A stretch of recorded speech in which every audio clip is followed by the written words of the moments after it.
Nuclear weapons are so destructive, and ballistic missiles are so swift, that any substantially increased possibility of their use, or any sudden change in their deployment, may well be regarded as a definite threat to peace. Mr. Gorbachev, open this gate. Mr. Gorbachev, tear down this wall.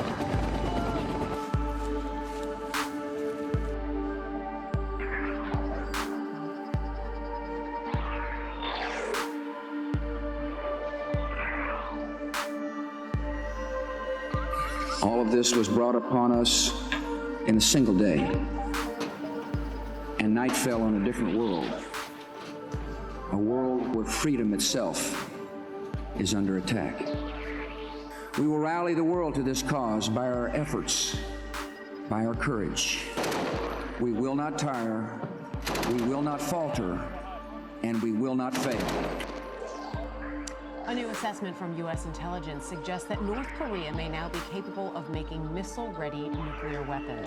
According to the assessment, that means they may now be able to launch a nuclear weapon capable of reaching the United States. It's a key component in Pyongyang's path to become a full-fledged nuclear power. Look, we've seen a steady development of the missile program.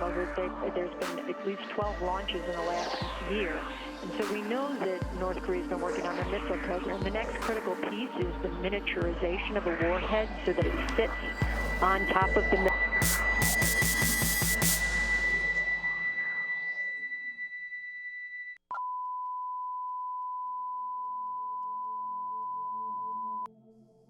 When shall we three meet again? In thunder, lightning, or in rain? When the hurly-burly's done, when the battle's lost and won. That will be ere the set of sun. Where the place? Upon the heath. There to meet with Macbeth. I come, Grey Malkin. Paddock calls. Anon. Fair is foul, and foul is fair. Hover through the fog, and still the air.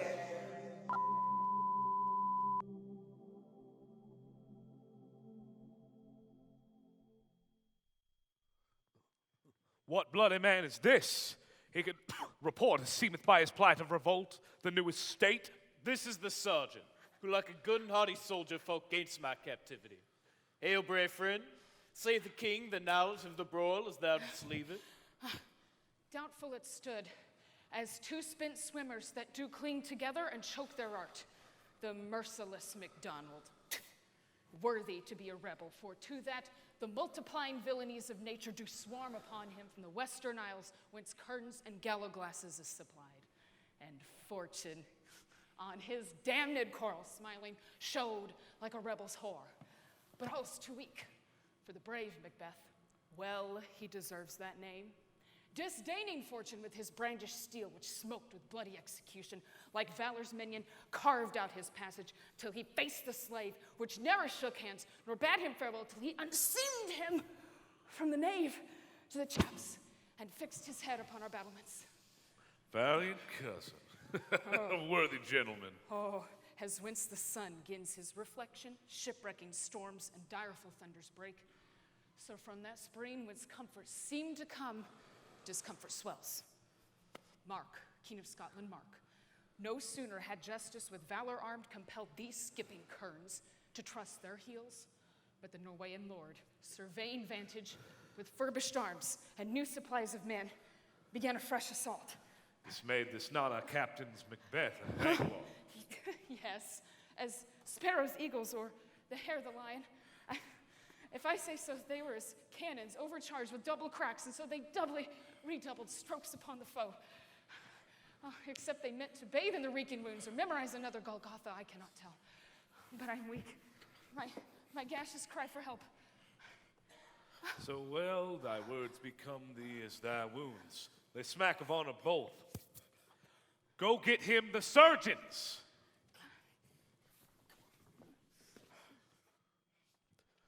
Who comes here? The worthy Thane of Ross. What a haste looks through her eyes.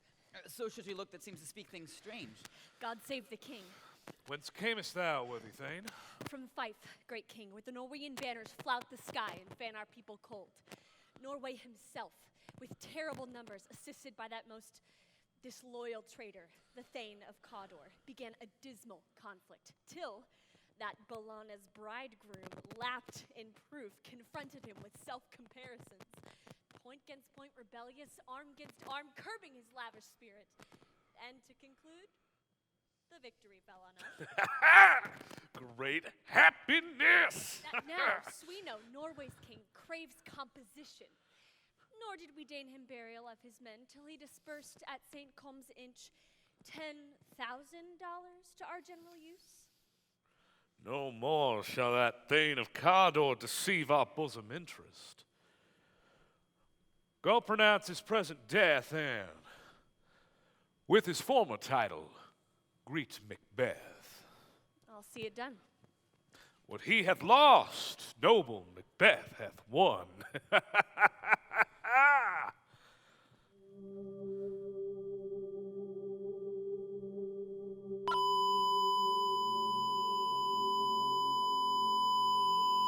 Where hast thou been, sister? Killing swine. Sister, where thou? A sailor's wife had chestnuts in her lap, and munched and munched and munched. Give me, quoth I, a roy to thee, witch, the rum-fed Runyon cries. Her husband's to Aleppo gone, master of the tiger. But in a sea I'll thither sail, and like a rat without a tail, I'll do, and I'll do. I'll give thee a wind. Thwart kind. And I another. I myself have all the other, and the very ports they blow, all the quarters that they know, I the shipman's card. I will drain him dry as hay, sleep shall neither night nor day. Hang upon his penthouse lid, he shall live, a man forbid. Wearisome nights, 9 times 9, shall he dwindle, peak and pined? Though his bark cannot be lost, which shall be tempest tossed. Look what I have. Show me, show me. Here I have a pilot's thumb, wrecked as homeward he did come. A drum, Macbeth doth come. The weird sisters, hand in hand, posters of the sea and land. Thus do go about thrice to thine, and thrice to mine, and thrice to mine, and thrice again to make up 9. Peace, the charms wound up.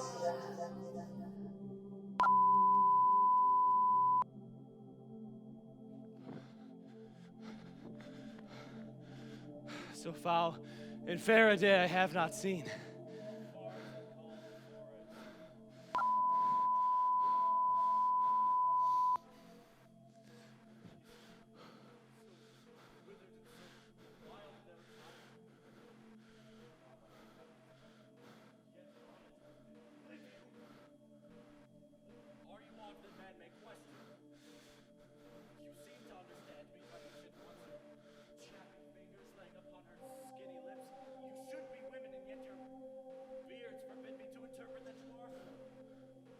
Speak if you can. What are you?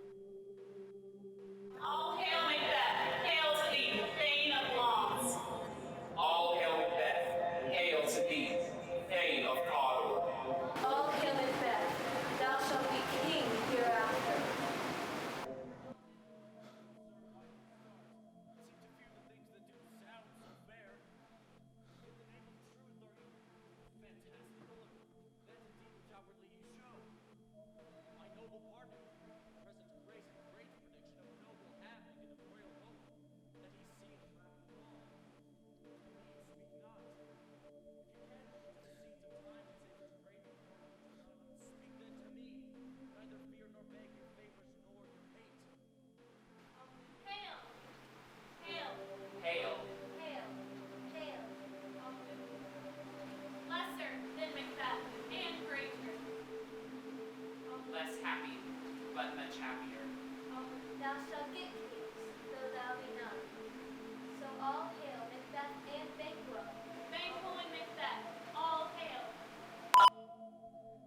Say, you imperfect speakers, tell me more.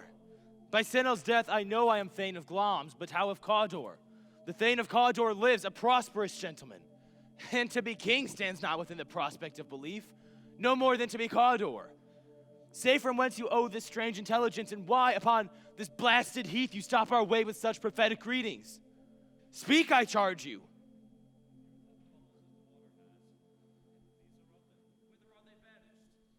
Into the air. And what seemed corporal melted as breath into the wind. Would they had stayed.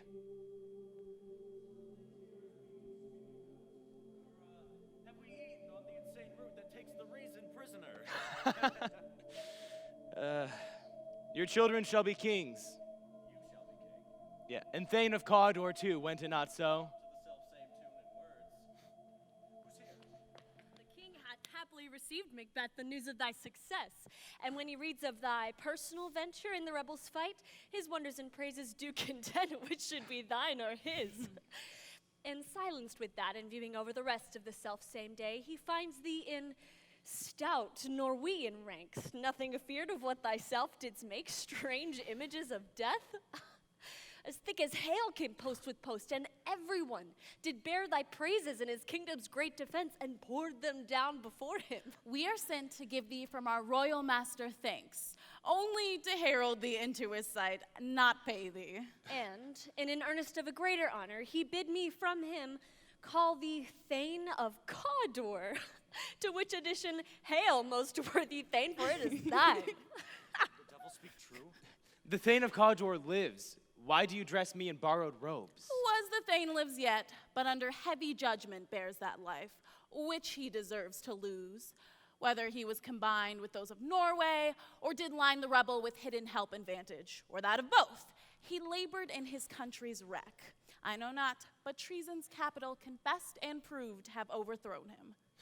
Cloms and Thane of Cawdor, the greatest is behind. Thanks for your pains, gentlemen.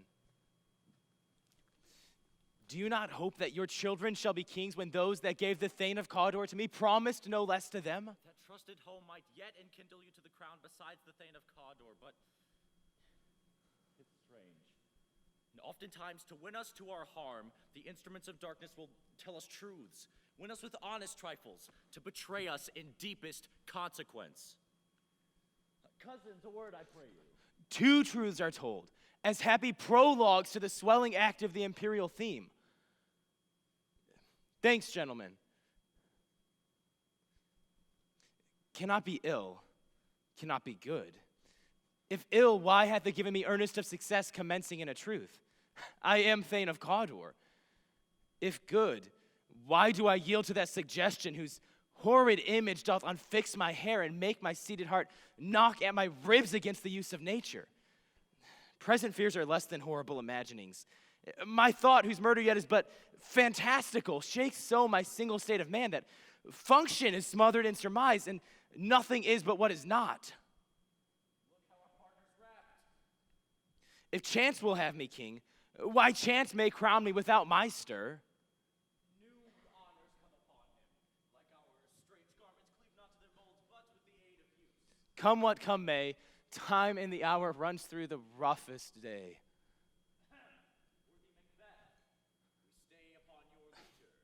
Give me your favor. My dull brain was wrought with things forgot. Kindest gentlemen, your pains are registered where every day I turn the leaf to read them. Come, let us toward the king. Think on what hath chanced, and at more time, the interim having waited, let us speak our free hearts each to other. Very gladly. Till then enough. Come, friends.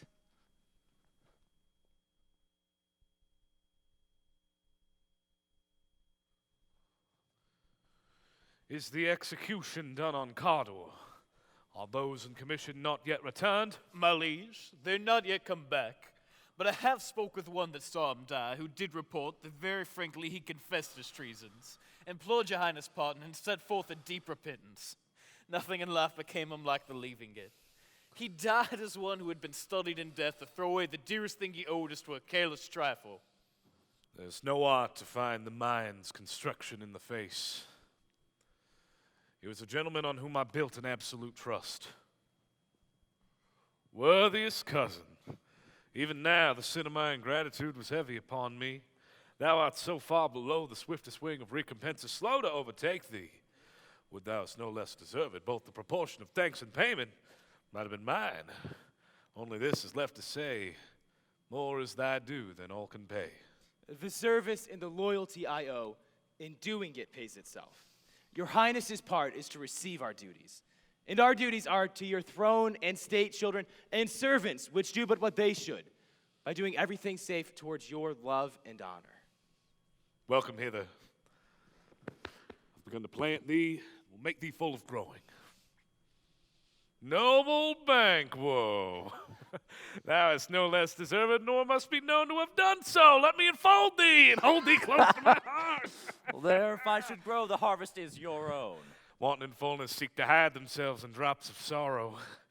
Sons, kinsmen, thanes, and you who make your places known, know that we shall establish our estate upon our eldest, Malcolm, who shall be known hereafter as the Prince of Cumberland, whose honor must not unaccompany invest him only, but signs and nobleness like stars shall shine on all deservers.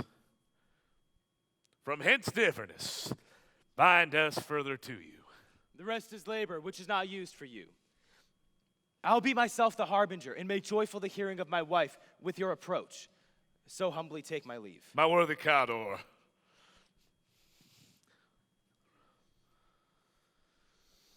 the Prince of Cumberland. That is a step on which I must fall down. Or else o'erleap, for in my way it lies. Stars, hide your fires. Let not light see my black and deep desires. The eye winketh the hand, yet let that be which the eye fears when it is done to see. it's true, noble Banquo, he's so valiant. In his commendations, I have fed is a banquet to me. Let's after him, whose care has gone before to bid us welcome. It is a peerless kinsman.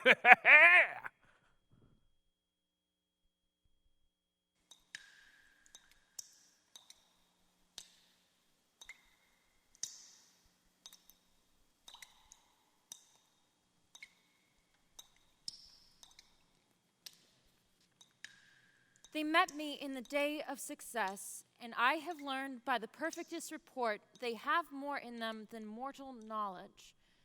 When I burned in desire to question them further, they made themselves air into which they vanished. Whilst I stood wrapped in the wonder of it, came missives from the king, who all hailed me Thane of Cawdor, by which title before these weird sisters saluted me, and referred me to the coming on of time with Hail, King that shalt be. This have I thought good to deliver thee, my dearest partner of greatness, that thou mightst not lose the dues of rejoicing by being ignorant of what greatness is promised thee. Lay it to thy heart, and farewell. Glamis thou art, and Cawdor, and shalt be what thou art promised. Yet do I fear thy nature. It is too full of the milk of human kindness to catch the nearest way. Thou wouldst be great, art not without ambition, but without the illness should attend it. What thou wouldst highly, that wouldst thou holily. Wouldst not play false, and yet wouldst wrongly win.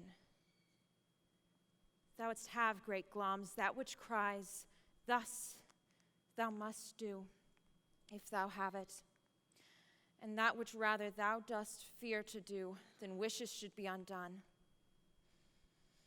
Hie thee hither, that I may pour my spirits in thine ear, and chastise with the valor of my tongue all that impedes thee from the golden round, which fate and metaphysical aid doth seem to have thee crowned withal.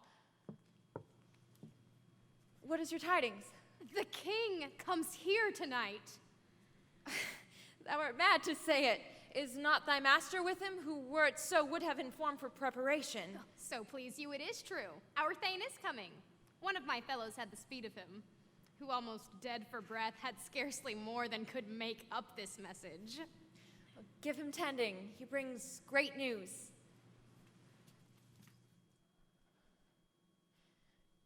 The raven himself is hoarse, that croaks the fatal entrance of Duncan under my battlements.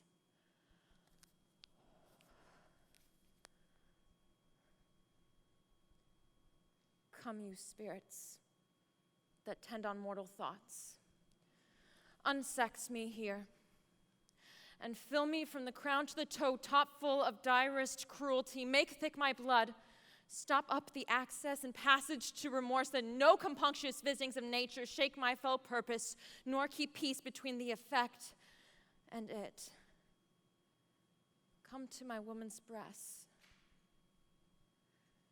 and take my milk for gall, you murdering ministers. Wherever in your sightless substance you wait on nature's mischief, come, thick night, and pall the indunna smoke of hell, that my keen knife see not the wound it makes, nor heaven peep through the blanket of the dark to cry, hold, hold. Great Glams, worthy Cawdor!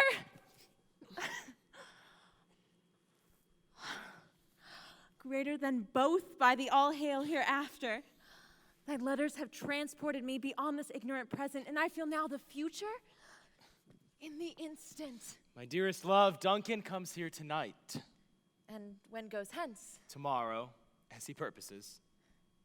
Oh, never shall sun that morrow see. Your face, my Thane, is as a book where men may read strange matters. To beguile the time, you must look like the time. Bear welcome in your eye, your hand, your tongue.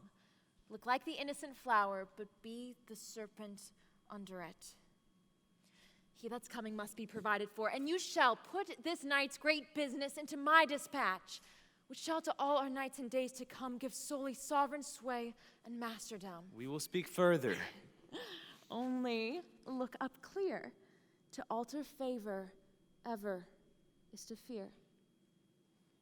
Leave all the rest to me.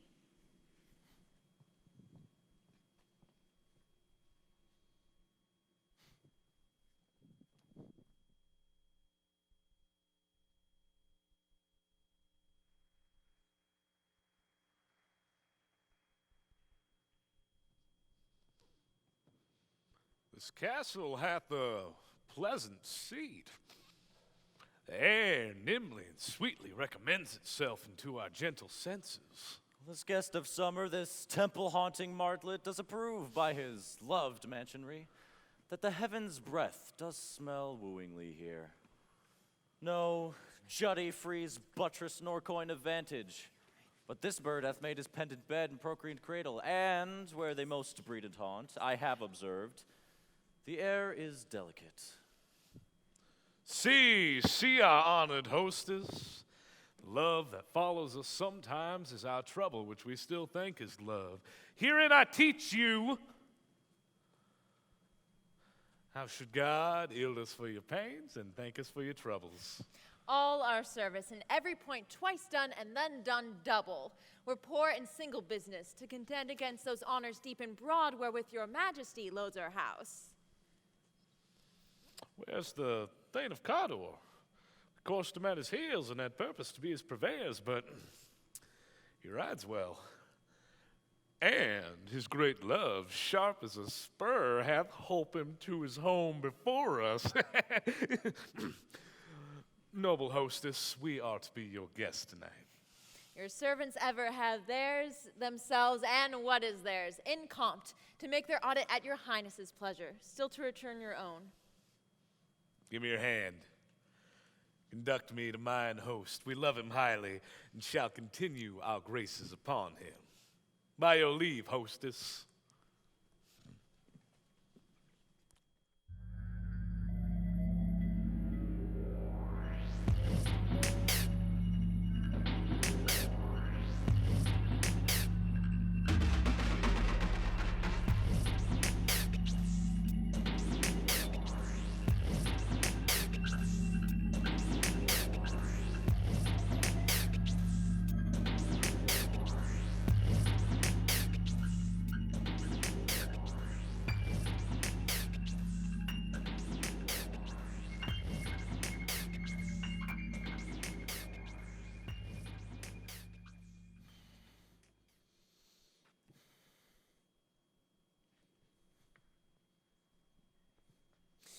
If it were done when 'tis done, then 'twere well it were done quickly.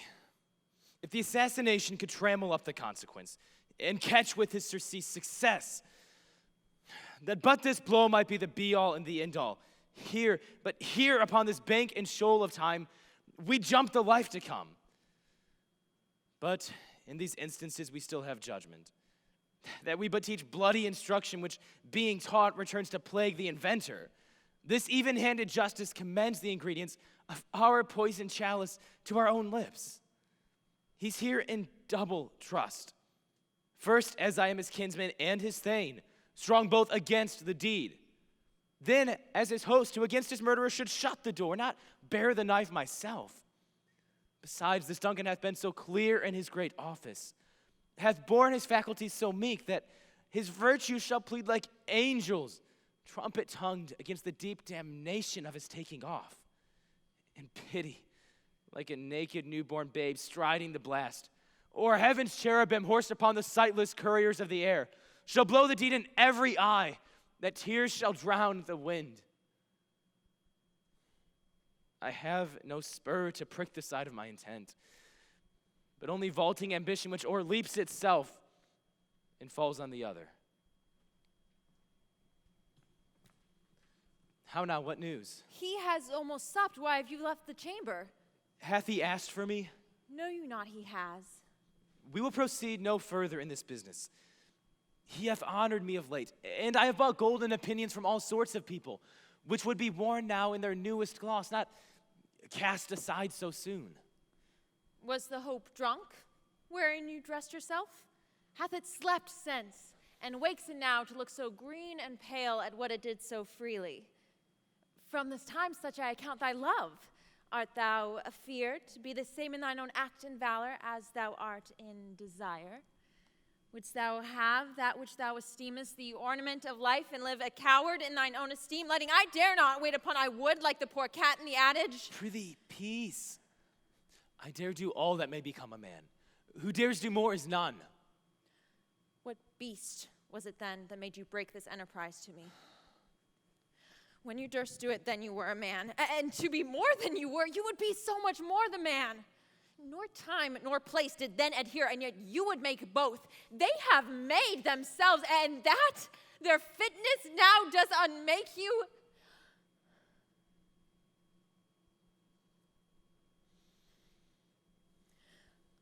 I have given suck, and know how tender 'tis to love the babe that milks me.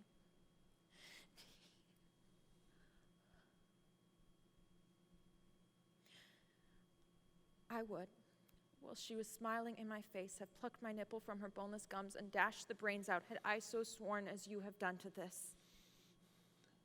If we should fail? We fail. But screw your courage to the sticking place, and we'll not fail. When Duncan is asleep, where to the rather shall his day's hard journey soundly invite him, his two chamberlains will I with wine and with sail so convince that memory, the warder of the brain, shall be a fume, and the receipt of reason, Olympic only. When in swinish sleep their drenched natures lies in death, what cannot you and I perform upon the unguarded Duncan, and what not put upon his spongy officers, who shall bear the guilt of our great quell? Bring forth men, children only, for thy undaunted mettle should compose nothing but males. Will it not be received when we have marked with blood those sleepy two of his own chamber, and used their very daggers that they have done it? Who dares receive it other, as we shall make our griefs and clamor roar upon his death?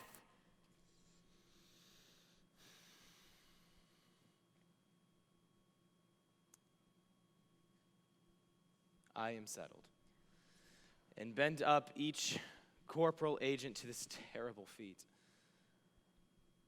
Away and mock the time with fairest show. A false-faced must hide what the false heart doth know.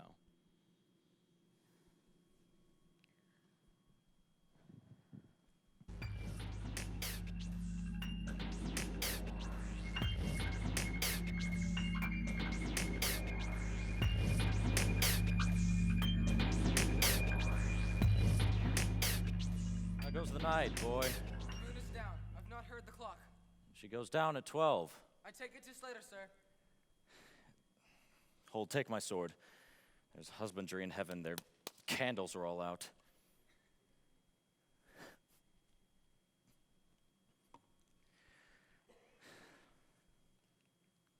Take thee that too. A heavy summons lies like lead upon me, yet I would not sleep. Merciful powers restrain in me the cursed thoughts that nature gives way to in repose. Give me back my sword. Who's there? A friend. What, sir, not yet at rest. The king's abed, he hath been in unusual pleasure, and sent forth great largesse to your offices. This diamond he greets your wife withal by the name of most kind hostess, and shut up in measureless content. Being unprepared, our will became the servant to defect, which else should free have wrought. All's well. I dreamt last night of the 3 weird sisters. To you they have showed some truth. I think not of them. Yet when we can entreat an hour to serve, we would spend it in some words upon that business, if you would grant the time. At your kindest leisure. If you should cleave to my consent when 'tis, it shall make honor for you. So I lose none in seeking to augment it, but still keep my bosom franchised and my allegiance clear, I shall be counseled. Good repose the while. Thanks, sir. The like to you.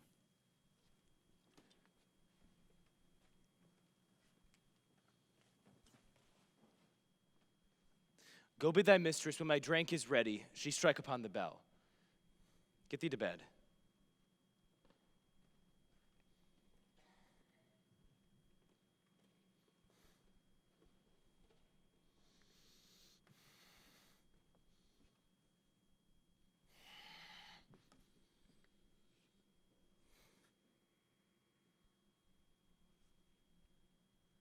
Is this a dagger which I see before me?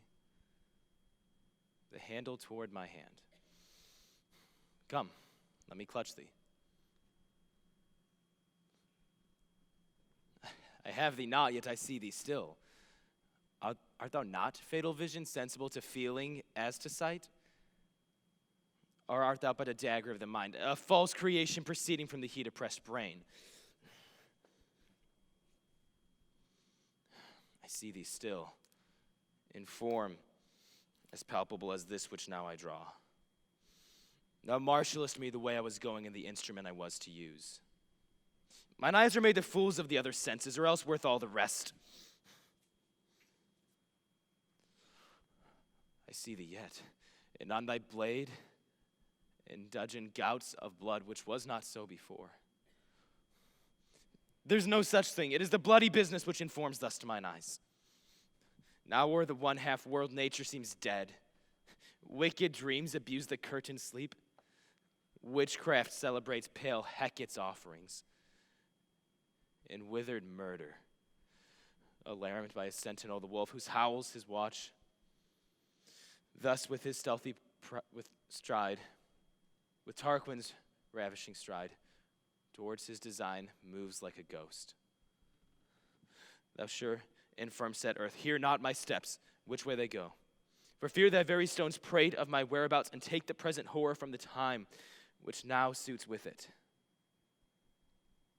Whilst I threat, he lives. Words to the heat of deed too cold breath gives.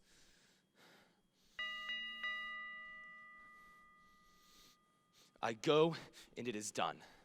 The bell invites me. Hear it not, Duncan, for it is a knell that summons thee to heaven or to hell.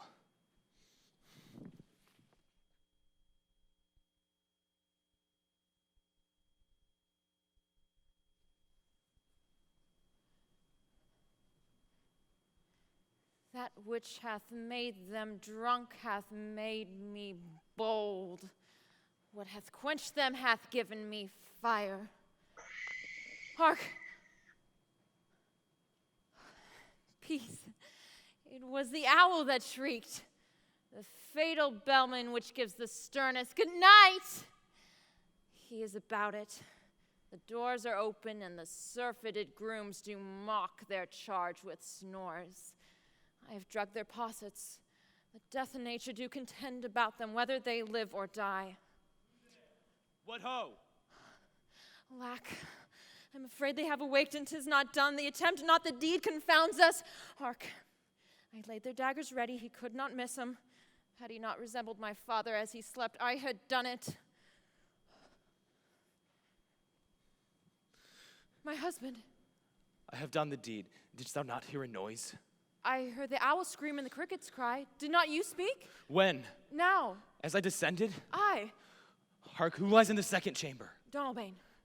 This is a sorry sight. A foolish thought to say a sorry sight. There's one did laugh in his sleep, and one cried murder that they did wake each other.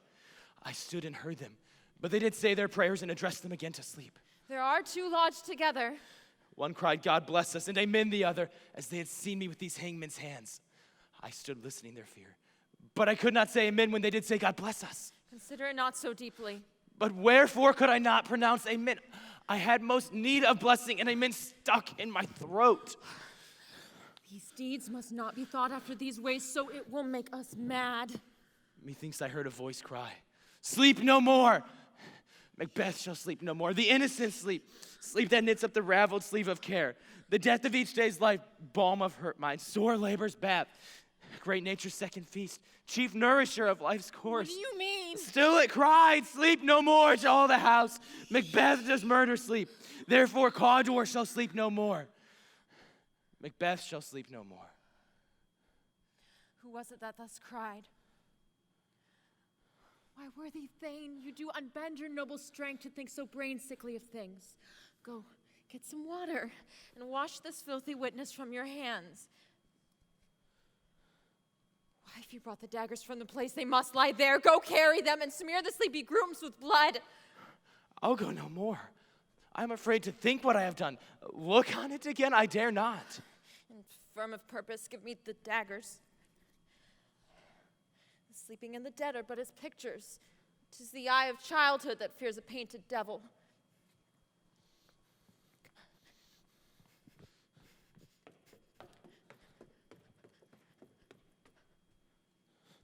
If he do bleed, I'll smear the sleepy grooms with blood, for it must seem their guilt. Whence is that knocking? How is it with me when every noise appalls me? What hands are these? They pluck out mine eyes. Will all great Neptune's ocean wash my hands clean from this blood? No. This my hand will rather the multitudinous seas incarnadine, making the green one red.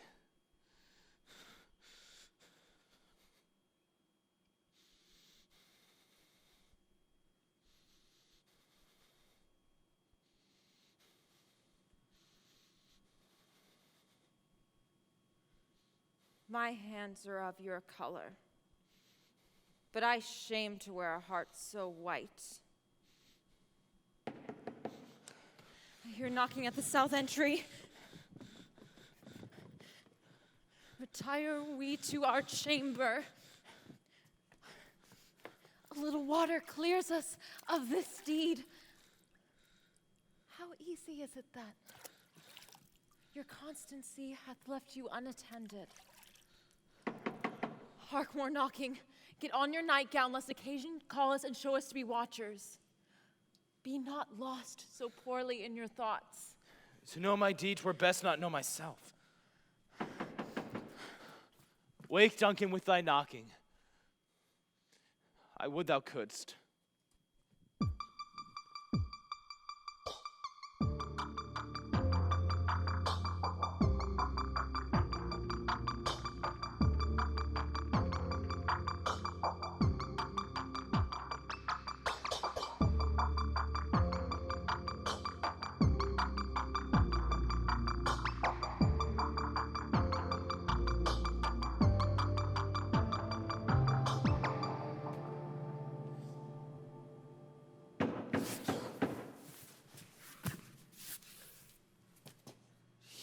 Is a knocking indeed.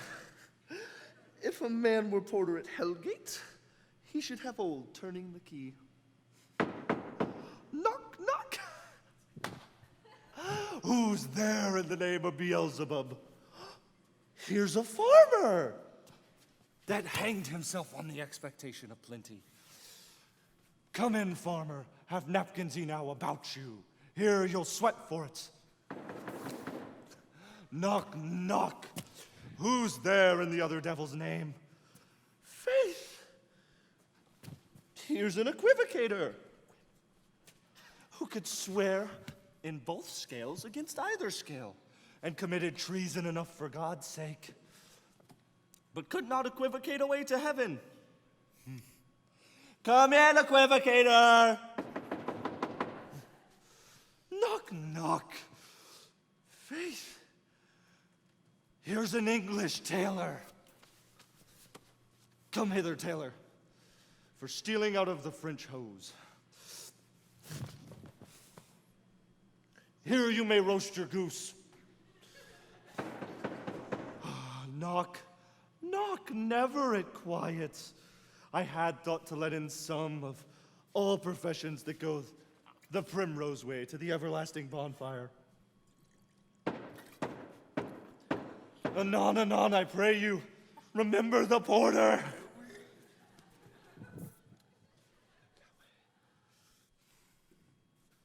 Was it so late, friend, ere you went to bed that you do lie so late? Faith, sir, we were carousing until the second cock, and drink is the great provoker of 3 things. What 3 things does drink especially provoke? Merry, sir. Nose painting. Sleep. And urine. Lechery, sir. It provokes and unprovokes. It provokes desire, but diminishes performance. Therefore, drink may be said to be an equivocator for lechery. It makes a man and it mars him. It sets him on and takes him off. It provokes him and disheartens him.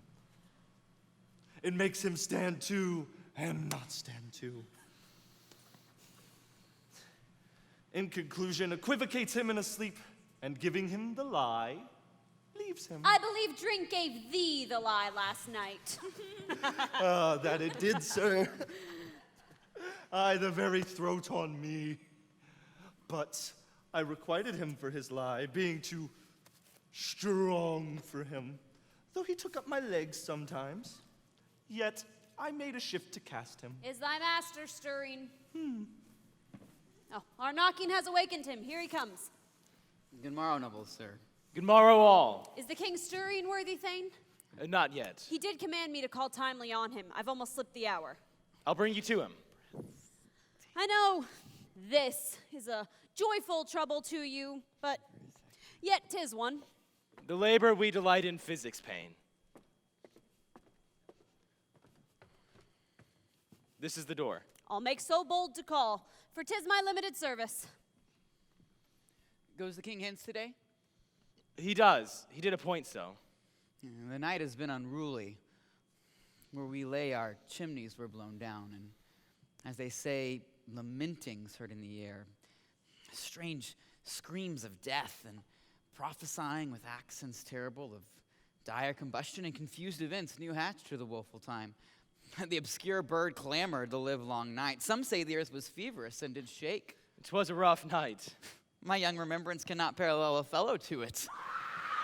Horror! Tongue nor heart cannot conceive nor name thee! What is it? Confusion now hath made his masterpiece, and broke ope the Lord's anointed temple, and stole thence the life of the building! What is it you say, the life? Mean you his majesty? Approach the chamber, and destroy your sight with a new Gorgon. Do not bid me speak. See, and then speak yourselves. Awake, awake! Ring the alarum bell! Murder and treason! Banquo! And Donalbain, Malcolm, awake! Shake off this downy sleep, death's counterfeit, and look on death itself. Up, up, and see the great doom's image as from your graves rise, and walk like sprites to countenance this horror. Ring the bell!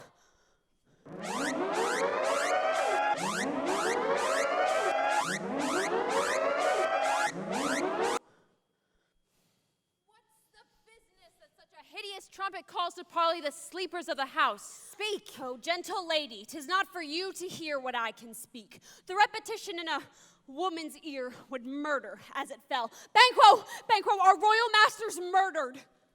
Whoa, alas, what, in our house? Too cruel anywhere. Dear dove, I prithee contradict thyself and say it is not so. Had I but died, an hour before this moment, I had lived a blessed time. For from this instant, there's nothing serious in mortality. All is but toys. Renown and grace is dead. The wine of life is drawn. The mere lees is left this vault to brag of. What is amiss? You are, and do not know it. The spring, the head, the fountain of your blood is stopped. The very source of it is stopped. Your royal father's murdered. Oh, by whom? Those of his chambers, as it seemed, had done it. And their hands and faces were unbadged with blood, so were their daggers, which, unwiped, we found upon their pillows. They stared and were distracted. No man's life was to be trusted with them. Yet I do repent me of my fury, that I did kill them. Wherefore did you so? Who can be wise, amazed, temperate and furious, loyal and neutral in a moment? No man. The expedition of my violent love outran the pause of reason. Here lay Duncan, his silver skin laced with his golden blood, and his gashed stabs looked like a breach in nature for ruin's wasteful entrance. There, the murderers, steeped in the colors of their trade, their daggers unmannerly breached with gore. Who could refrain that had a heart to love, and in that heart, courage to make his love known? Help me, Henso! Look to the lady. Why do we hold our tongues? The most may claim this argument for us. What should be spoken here, where our fate, hid in an auger hole, may rush and seize us? Let's away. Our tears are not yet brewed. Nor strong sorrow upon the foot of motion. Look to the lady!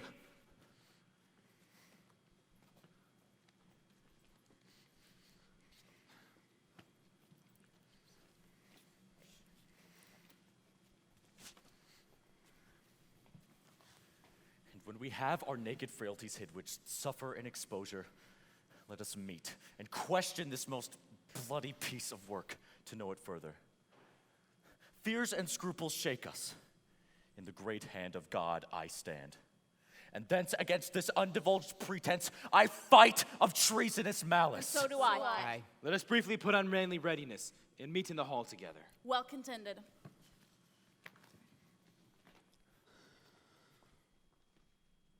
What will you do? Let's not consult within. To show an unfelt sorrow is an office the false man does easy. Out to England. To Ireland, I. Our separated fortune should keep us both the safer. Where we are, there's daggers in men's smiles. The near in blood, the nearer bloody. This murder shaft that shot hath not yet lighted, and our safest ways to avoid the aim, therefore to horse, and let us not be dainty of the leave-taking, but shift away. There's want in the theft that steals itself when there's no mercy left.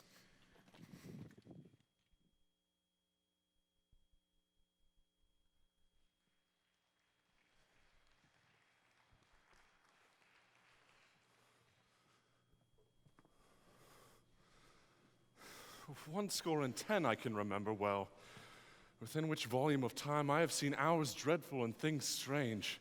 But this sore night hath trifled former knowings.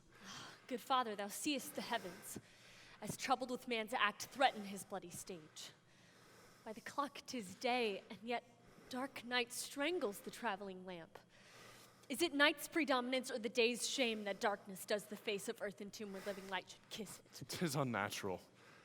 Even like the deed that's done on Tuesday last. A falcon, towering in her pride of place, was by a mousing owl hawked at and killed. And Duncan's horses, a thing most strange and certain, beauteous and swift, the minions of their race, turned wild, flung out, brook their stalls, contending its obedience as if to make war with mankind. 'Tis said they eat each other. They did so, to the amazement of mine eyes that looked upon it. Here comes the good Macduff. How goes the world, sir, now? Why, see you not? Is it known who did this more than bloody deed? Those that Macbeth hath slain. Alas, the day, what good could they pretend? They were suborned. Malcolm and Donalbain, the king's two sons, are stolen away and fled, which puts upon them suspicion of the deed, 'gainst nature still, that will raven of thine own life's means. And 'tis most like the sovereignty will fall upon Macbeth. He's already named and gone to Scone to be invested. And where's Duncan's body? Carried to Comkill, sacred storehouse of his predecessors and guardians of their bones. Will you to Scone? No, cousin. I'll to Fife. Well, I will thither. Well, may you see things well done there. Adieu, lest our old robes sit easier than our new. Farewell, good father. God's benison go with you, and with those that would make good of bad and friends of foes.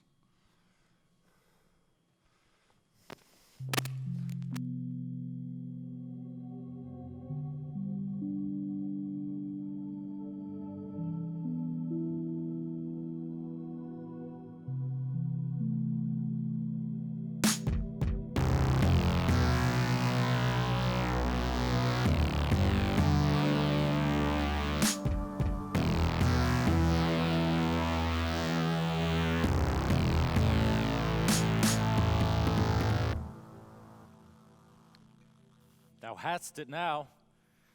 King, Cawdor, Glamis. All as the weird women promised. And I fear thou playedst most foully for't. And yet it was said it should not stand in thy posterity, but that myself should be the root and father of many kings. If there come some truth from them, as upon thee, Macbeth, their speeches shine, may they not be my oracles as well, and set me up in hope? But hush, no more.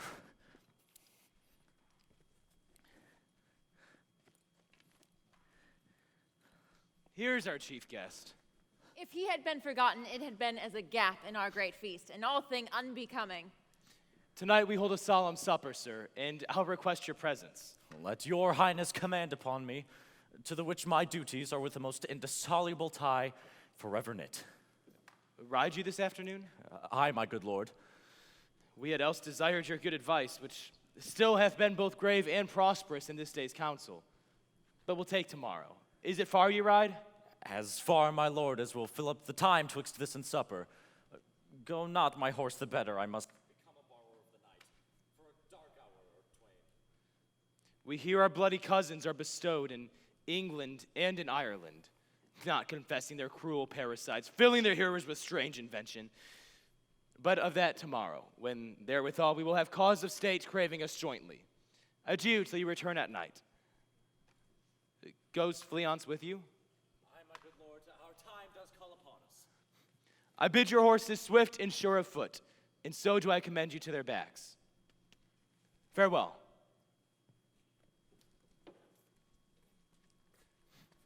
Let every man be master of his time till 7 at night.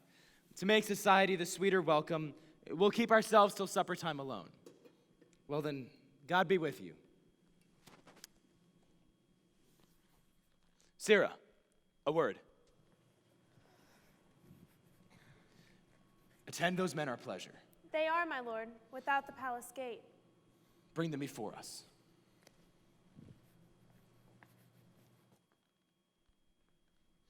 To be thus is nothing, but to be safely thus.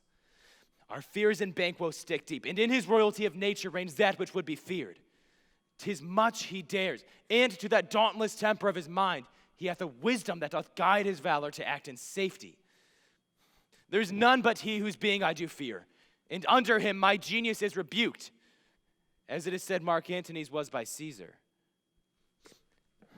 He chid the sisters when first they put the name of king upon him, and bade them speak to him, then profit like they hailed him father to a line of kings. Upon my head they placed a fruitless crown, and put a barren scepter in my grip, thence to be wrenched with an unlineal hand. No son of mine succeeding. If it be so, for them the gracious Duncan have I murdered. But rancors in the vessel of my peace only for them, and mine eternal jewel given to the common enemy of man, to make them kings, the seed of Banquo kings. Rather than so, come fade into the list and champion me to the utterance. Who's there? Go wait by the gate till I call for thee. Was it not yesterday we spoke together? It was, so please your highness. Have you now considered of my speeches? Know you that it was he which in times past held you so under fortune, which you thought had been our innocent self? This I made good to you, passed in probation with you, how you were borne in hand, how crossed, the instruments used, who wrought with them, and all things else that might to half a soul into a notion crazed say thus did Banquo. You made it known to us. I did so, and went further, which is now our point of second meeting. Do you find your patience so predominant in your nature that you can let this go? Are you so gospel to pray for this good man and for his issue, whose heavy hand has bowed you to the grave and beggared yours forever? We are men, my liege. Aye. In the catalogue you go for men, as hounds and greyhounds, mongrels, spaniels, curs, chows, water rugs, and demi-wolves are clept all by the name of dogs. The valued file distinguishes the swift, the slow, the subtle, the housekeeper, the hunter, each one according to the gift which bounteous nature hath in him closed. And so of men. Now, if ye have a station in the file, not in the worst rank of manhood, say it, and I will put into your bosom that business whose execution takes your enemy off, grapples you to the heart and love of us, who bear our health but sickly in his life, which in his death were perfect. I am one, my liege, so weary with disasters, tugged with misfortune, that I would set my lie on any chance to mend it or be rid on it. Both of you know Banquo was your enemy. True, my lord. So is he mine, and in such bloody distance that every minute of his being thrusts against my nearest of life. And though I could with barefaced power sweep him from my sight and bid my will avouch it, yet I must not. For certain friends that are both his and mine, whose loves I may not lose, but wail his fall, who I myself struck down. And thence it is that I to your assistance do make love, masking the business from the common eye for sundry weighty reasons. We shall, my lord, perform as you command us. Though our lives are not... Your spirits shine through you. Within the hour at most, I will advise you where to plant yourselves. Acquaint you with the perfect spy of the time, the moment on it, for it must be done tonight. And something from the palace. Always thought that I require a clearness. And with him, to leave no rubs nor botches in the works. Fleance, his son, who keeps him company, whose absence is no less material to me than is his father's, must embrace the fate of that dark hour. Resolve yourselves apart. I'll come to you anon. We are resolved, my lord. I'll call upon you straight. Abide within.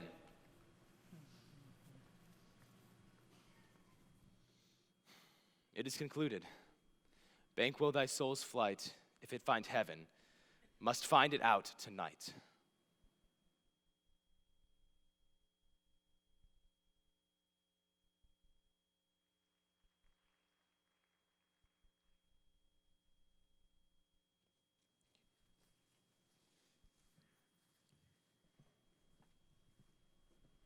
Is Banquo gone from court? Aye, madam, but returns again tonight. Say to the king I would attend his leisure for a few words. Madam, I will.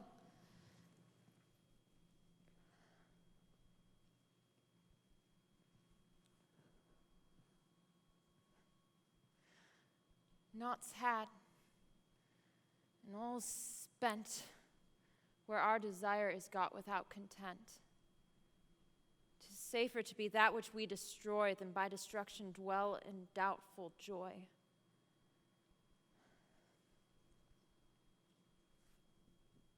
How now, my lord?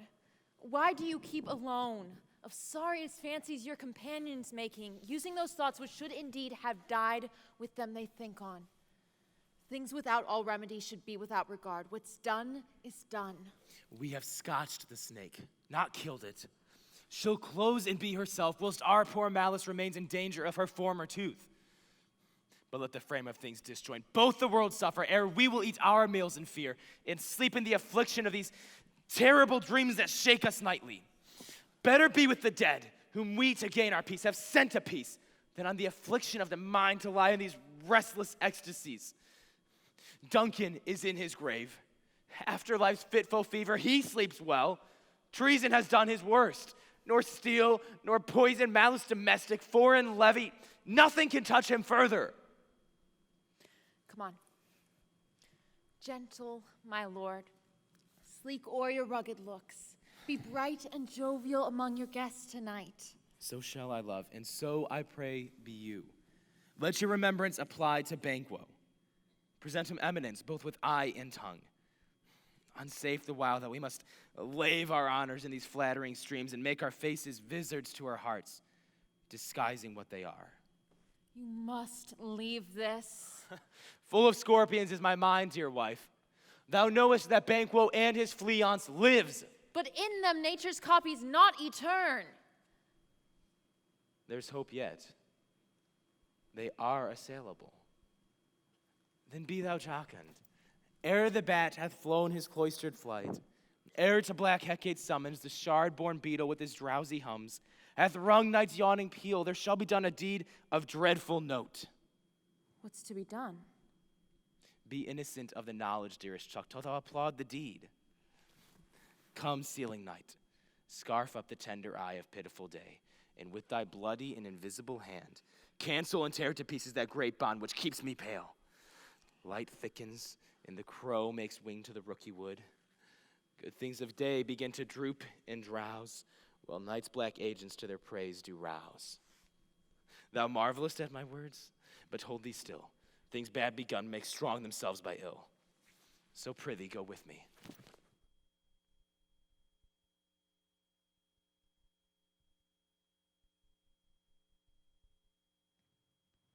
But who did bid thee join with us? Macbeth! He needs not our mistrust. Then stand with us. The west yet glimmers with some streaks of day, and now spurs the lated traveler apace to gain the timely inn, and near approaches the subject of our watch. Hark! I hear horses. Give us a light there. Ho! His horses go about. Almost a mile, but he does usually, so all men do. From hence to the palace gate and make it their walk. A light. 'Tis he. Stand to it. It will be rain tonight. Let it come down.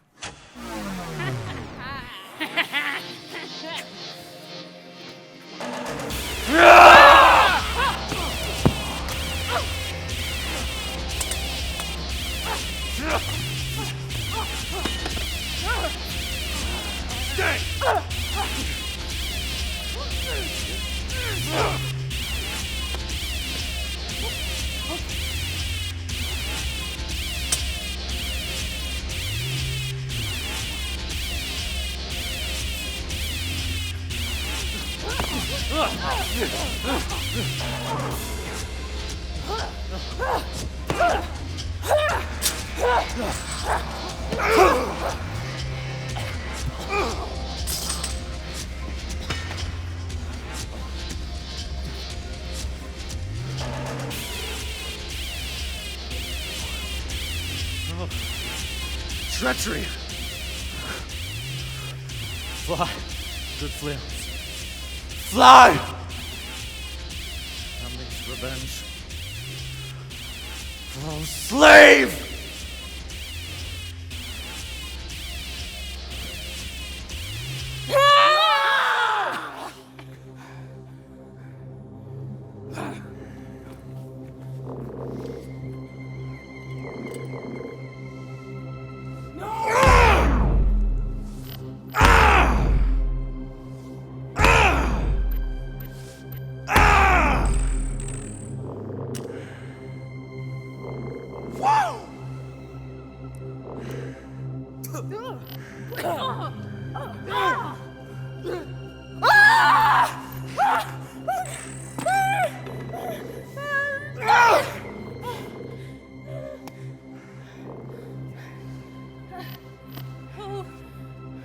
Who did strike out the light? Was not the way!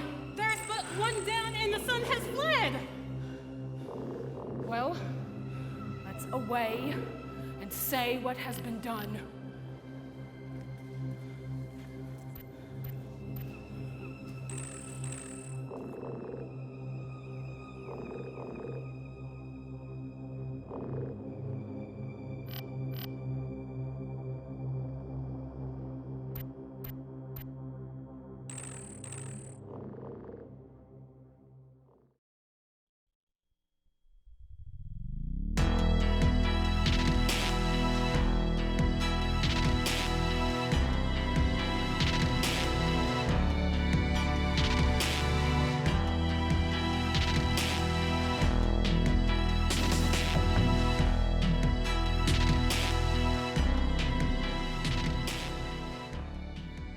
know your own degree. Sit down. And first and last, the hearty welcome. Thanks to your majesty. Ourself will play the humble host and mingle with society.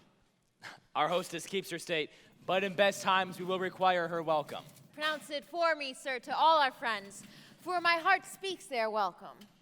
Here both the sides are even. Here I'll sit in the midst. Be large in mirth, anon will drink a measure, the table round. There's blood on thy face. 'Tis Banquo's then. Better thee without than he within.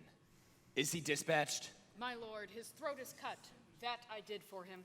Thou art the best of the cutthroats. Yet he's good that did the like for Fleance. If thou didst it, thou art the non-pereal. My good lord, Fleance is escaped. Then comes my fit again. I had else been perfect, founded as the marble, solid as the rock, as broad and general as the casing air. But now I am cabined, cribbed, confined, bound into saucy doubts and fears. But Banquo's safe. Aye, my good lord. Safe in a ditch he bides, with 20 trenched gashes on his head. Thanks for that. There the grown serpent lies. The worm that's fled hath nature that in time will venom breed. No teeth for the present. Get thee gone, tomorrow we'll hear ourselves again. My royal lord, you do not give the cheer? The feast is sold that is not often vouched. Well, 'tis making, 'tis given with welcome. To feed were best at home, but from thence the sauce to meat were ceremony. Meeting were bare without it. Sweet remembrancer. Now good digestion, wait on appetite, and health on both. May it please your highness, sit. Here had we now our country's honor roofed, were the graced person of our Banquo present, who may I rather charge with unkindness than pity for mischance. His absence, sir, lays blame upon his promise. Please, dear highness, to grace us with your royal company. The table's full. Here's a place reserved, sir. Where? Here, madam. What is it that moves your highness? Which of you have done this? What, good lord? Thou canst not say I did it. Never shake thy gory locks at me. Gentlemen, rise. His highness is not well. Sit, worthy friends. My lord is often thus, and hath been from his youth. Pray you keep seat. The fit is momentary. Upon a thought he will again be well. If much you note him, you shall offend him and extend his passion. Feed and regard him not.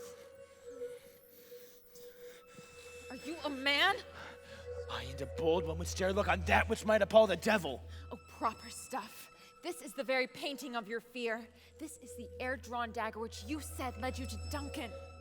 Oh, these flaws and starts, imposters to true fear, would well become a woman's story at a winter's fire authorized by her grandam. Shame itself.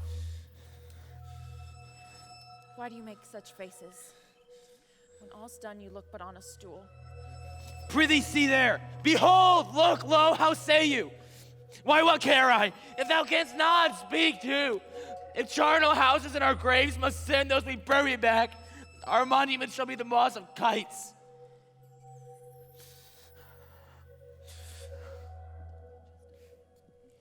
What? Quite unmanned in folly?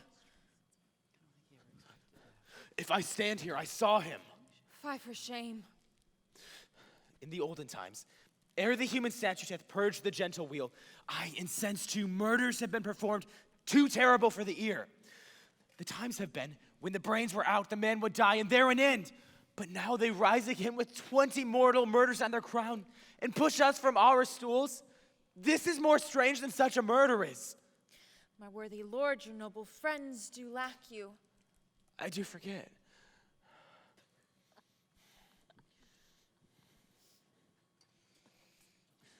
Do not muse at me, most worthy friends. I have a strange infirmity, which is nothing to those that know me. Come, love and health to all, and then we'll sit down. I drank to the general joy of the whole table, and to our dear friend Banquo, whom we miss. Would he were here.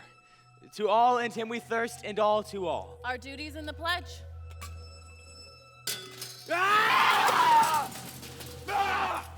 Avaunt and quit my sight!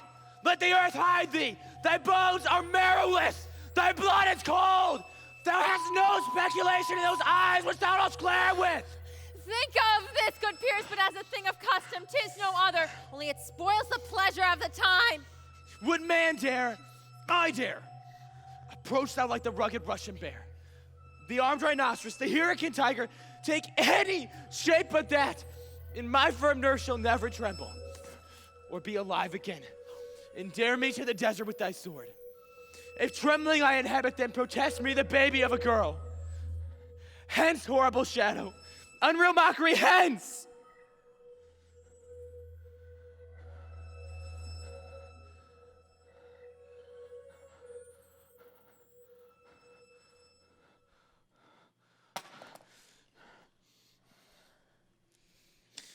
Why, so being gone, I am a man again.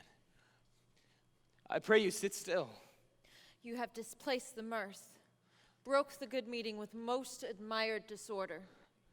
Can such things be, and overcome us like a summer's cloud without our special wonder? You make me strange, even to the disposition that I owe, when now I think you can behold such sights and keep the natural ruby of your cheeks when mine is blanched with fear? What sights, my lord? I pray you speak not. He grows worse and worse. Question enrages him. At once, good night. Stand not upon the order of your going, but go at once. And good night, and better health attend his majesty. A kind good night to all. It will have blood. They say blood will have blood. Stones have been known to move and trees to speak. Augurs and understood relations have, by magpies and troughs and rooks, brought forth the secretest man of blood. What is the night? Almost at odds with morning, which is which? How sayest thou that Macduff denies her person at our great bidding? Did you send to her, sir? I hear it by the way. I will send. There's not a one, but in his home I have a servant feed. I will tomorrow, and betimes I will to the weird sisters. More shall they speak, for I am bent to know by worst means the worst. For mine own good, all causes shall give way. I am in blood, stepped in so far that, should I wade no more, returning were as tedious as go over. Strange things I have in head that will to hand, which must be acted ere they may be scanned. You lack the season of all natures. Sleep. Come, will to sleep. My strange and self-abuse is the initiate fear that wants hard use. We are yet but young indeed.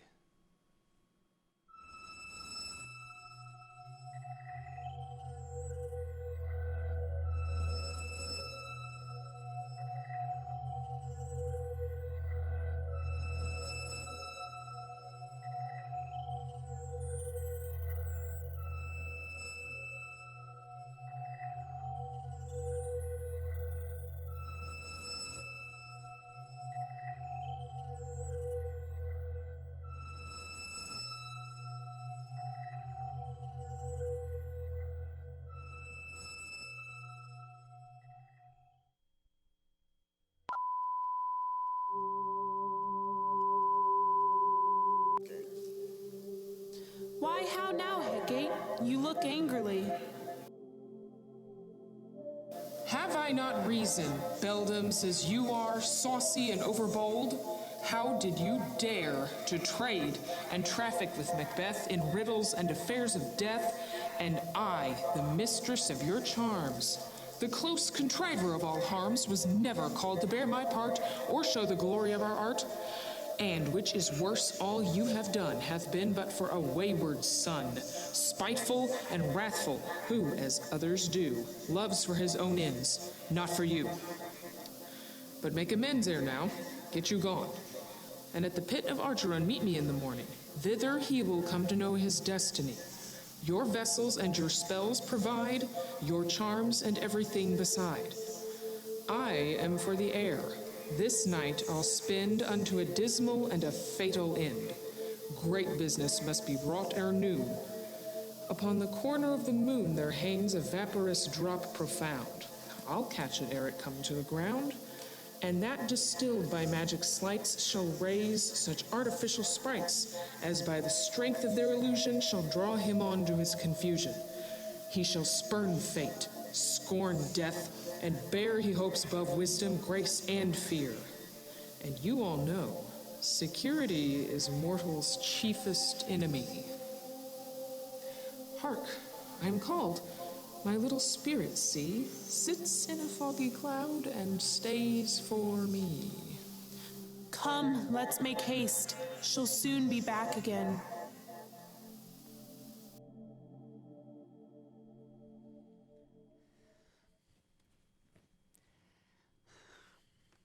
My former speeches have but hit your thoughts, which can interpret further. Only I say things have been strangely born. The gracious Duncan was pitied of Macbeth. Marry, he was dead. And the right valiant Banquo walked too late. Whom you may say, if it please you, Fleance killed, for Fleance fled. Men must not walk too late. Who cannot want the thought how monstrous it was for Malcolm and for Donalbain to kill their gracious father? Damned fact. How it did grieve Macbeth. Did he not straighten pious rage the two delinquents tear that were the slaves of drink and thralls of sleep? Was not that nobly done?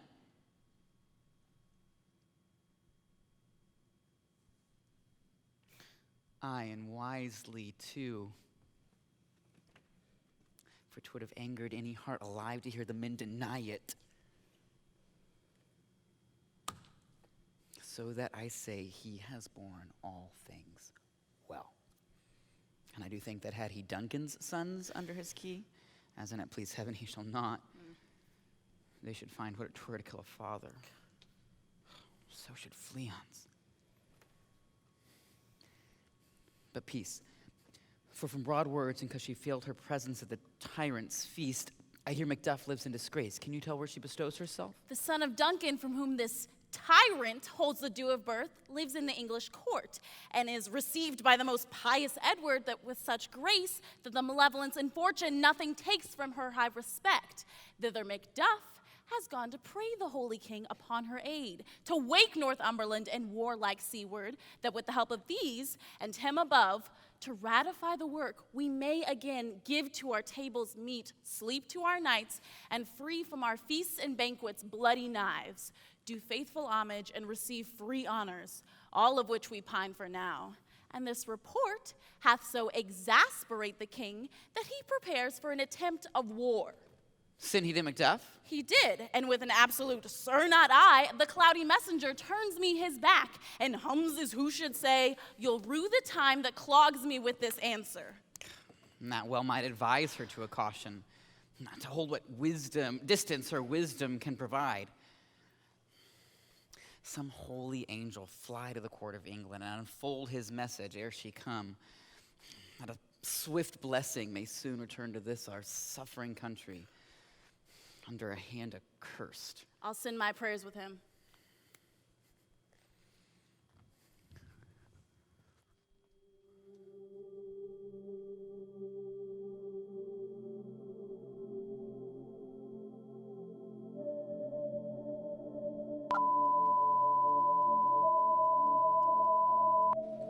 Thrice the brinded cat hath mewed. Thrice, and once the hedge pig whined. Double, double, toil and trouble, fire burn and cauldron bubble. Fillet of a finny snake, in the cauldron boil and bake. Eye of newt and toe of frog, wool of bat and tongue of dog.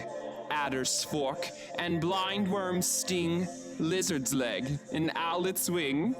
For a charm of powerful trouble, like a hell broth boil and bubble. Double, double, toil and trouble, fire burn and cauldron bubble. Scale of dragon, tooth of wolf, witch's mummy, maw and gulf, of the ravened salt sea shark, root of hemlock digged in the dark, liver of blaspheming Jew, gall of goat and slips of yew, silvered in the moon's eclipse, nose of Turk and tartared lips, finger of birth-strangled babe, ditch delivered by a drab. Make the gruel thick and slab. Add thereto a tiger's chaudron for the ingredients of our cauldron. Double, double, toil and trouble, fire burn and cauldron bubble. Oh, well done. I commend your pains, and everyone shall share in the gains. And now, about the cauldron scene. Live elves and fairies in a ring, enchanting all that you put in. By the pricking of my thumbs, something wicked this way comes. Open, locks, whoever knocks. How now, you secret black and midnight hags, what is it you do? A deed without a name. I conjure you by that which you profess. However you come to know it, answer me. Though you untie the winds and let them beat against the churches, though the yesy waves confound and swallow up navigation, though bladed corn be lodged and trees blown down, though castles topple on their warders' heads, though palaces and pyramids slope their heads to their foundations, though the treasure of nature's germ and tumble altogether, even till destruction sicken, answer me to what I ask you. Speak. Demand. We'll answer. Say, if thou'st rather hear it from our mouths or from our masters. Call them. Let me see them. Horenso's blood, that hath eaten, her 9 pharaoh, grease that's sweetened, from the murderer's gibbet throw into the flame. Come high or low, thyself in office deftly show.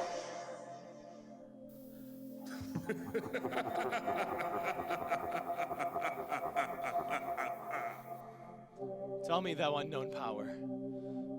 He knows thy thought. Hear his speech, but say thou not.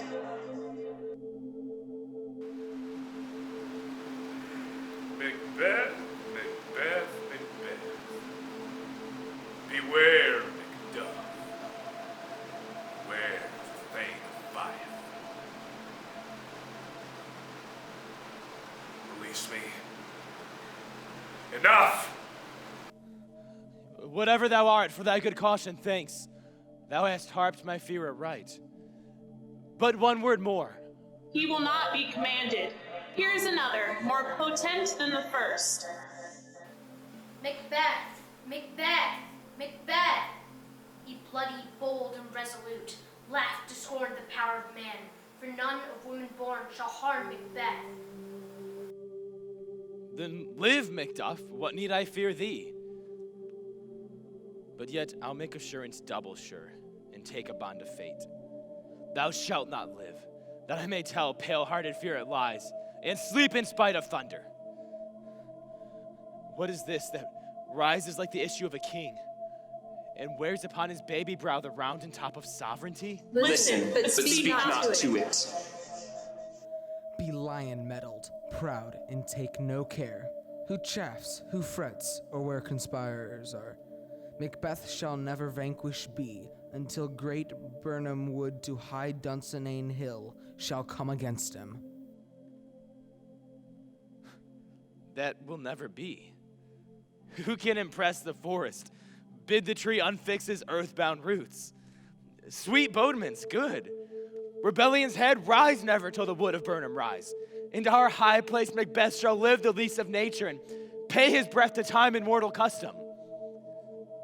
Yet my heart throbs to know one thing more. Answer me if your art can tell so much. Shall Banquo's issue ever reign in this kingdom? Seek to know no more. I will be satisfied. Deny me this, and an eternal curse fall on you. Tell me, what noise is this? Why sinks that cauldron? Show. Show. Show. Show his eyes and grieve his heart. Come like shadows so depart. Thou art too like the spirit of Banquo. Down! Thy crown does sear mine eyeballs. Thy hair, thou other gold-bound brow, is like the first. A third is like the former. Filthy hags, why do you show me this? A fourth. A fifth, start eyes. What will the lines stretch out to the crack of doom? Another yet. A seventh. I'll see no more. And yet an eighth appears, which bears a glass which shows me many more. And some I see that twofold balls and treble scepters carry. Filthy sights. And now I see 'tis true, for blood-boltered Banquo smiles upon me and points at them for his. What is this so? Aye, sir, all this is so, but why? Stands Macbeth thus amazedly? Come, sisters, cheer we up his sprites, and show the best of our delights. I'll charm the air to give a sound while you perform your antic round, that this great king may kindly say, our duties did his welcome pay.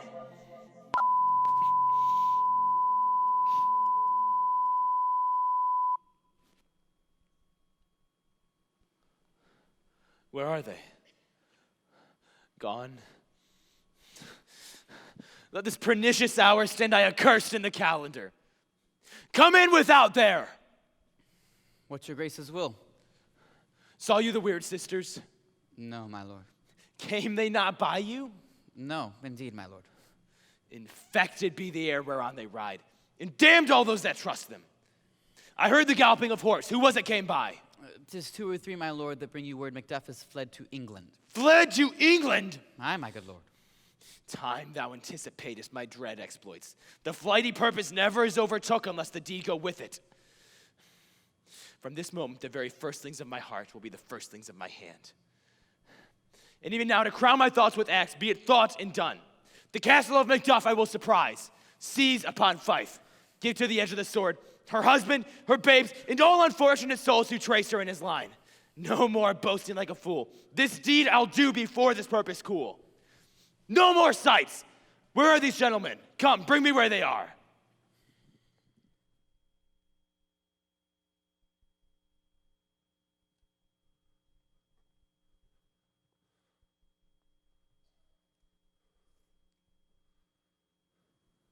What had he done to make her fly the land? You must have patience, sir. She had none. Her flight was madness. When her actions do not, our fears do make us traitors. You know not whether it was her wisdom or her fear. Wisdom to leave her love, to leave her babes, her mansion, and her titles in a place from whence herself does fly. She loves us not. She wants the natural touch, for the poor wren, the most diminutive of birds, will fight her young ones in her nest against the owl. All is the fear and nothing is the love. As little as the wisdom where the flight so runs against all reason. My dearest cousin, I pray you, school yourself.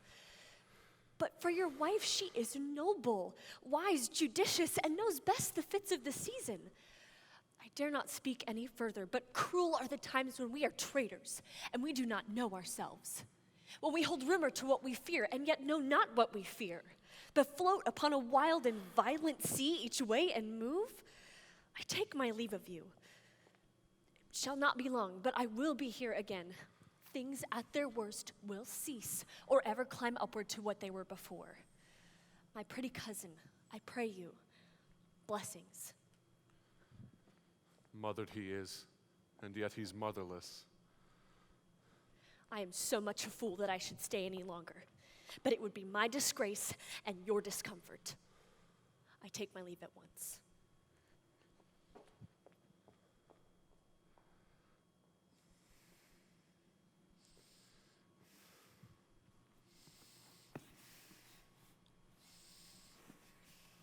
Sira, your mother's dead. And what will you do now? How will you live? As birds do, Father. What, with worms and flies? With what I get, I mean, so do they. Poor bird, thou'lt never fear the net nor lime, the pitfall nor the gin. Why should I, Father? Poor birds they are not set for. My mother is not dead for all you're saying. She is dead. And how wilt thou do for a mother? Nay, how will you do for a wife?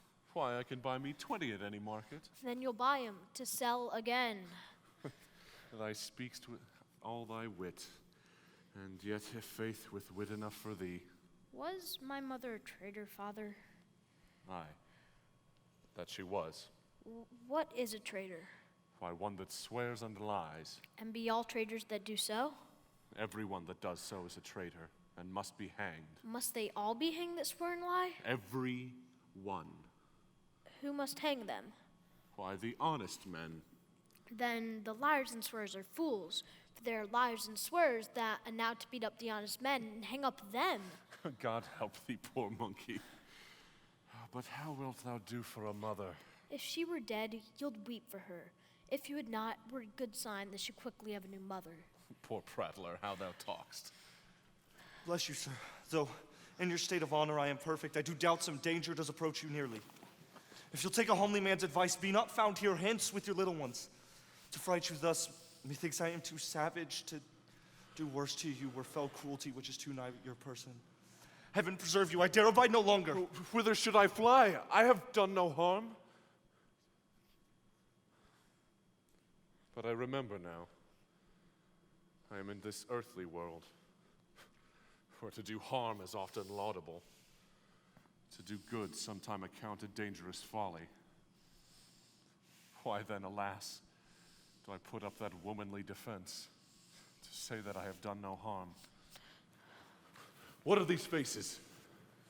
Where is your dear wife? I hope in no place so unsanctified where such as thou mayst find her. She's a traitor. Thou liest, thou shalt do What? it! You egg! You're cry of treachery! No! Oh, ow. She's killed me, Father. Run away, I pray you. No!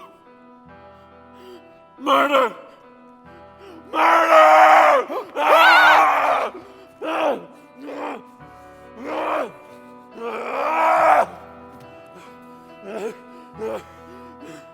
Ah!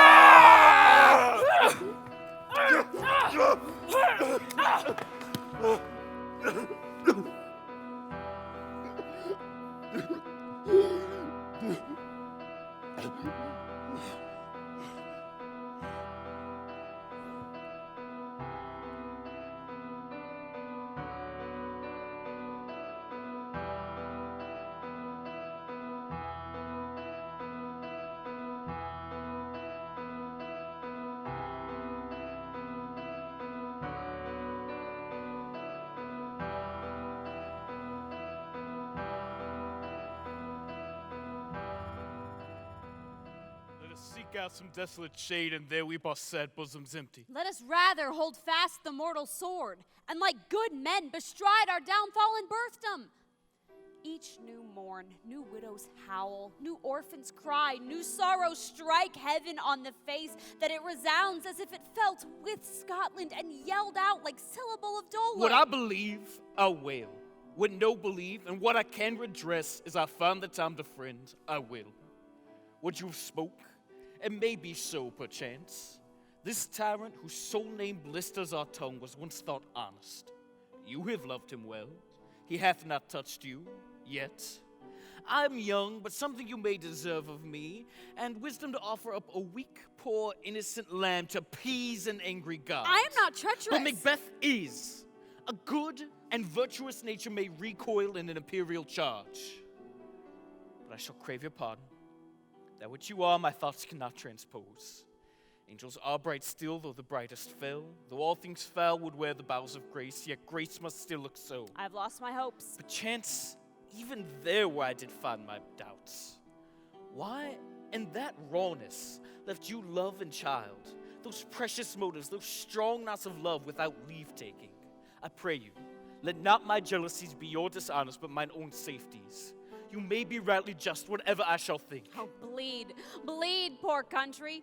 Great tyranny, lay thou thy basis sure, for goodness dare not check thee. Wear thou thy wrongs, the title is afeard. Fare thee well, Lord. I would not be the villain that thou thinkest, for the whole space that's in the tyrant's grasp and the riches to boot. Be not offended. I speak not as an absolute fear of you. I think our country sinks beneath the yoke. It weeps, it bleeds, and each new day a gash is added to her wounds. I think withal there would be hands uplifted in my right, and here from gracious England have I offer of goodly thousands. But for all this, when I shall tread upon the tyrant's head or wear it on my sword, yet my poor country shall have more vices than it had before, more suffer in sundry ways than ever by him that shall succeed. What should he be? It is myself, I mean. in whom I know all the particulars of vice so grafted, that when they shall be opened, black Macbeth will seem as pure as snow.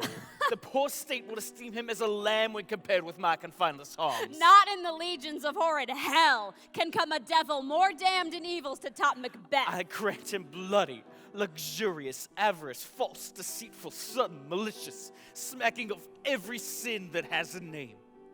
But there is no bottom, none in my voluptuousness. Your wives, your daughters, your matrons, and your maids cannot fill up the cistern of my lust in desire. All cotton impediments nor bear that to oppose my will. Better Macbeth than such an one to reign. Boundless intemperance in nature is a tyranny. It hath been the untimely emptying of the happy throne and the fall of many kings. But fear not yet to take upon you what is yours. You may convey your pleasures in a spacious plenty and yet seem cold.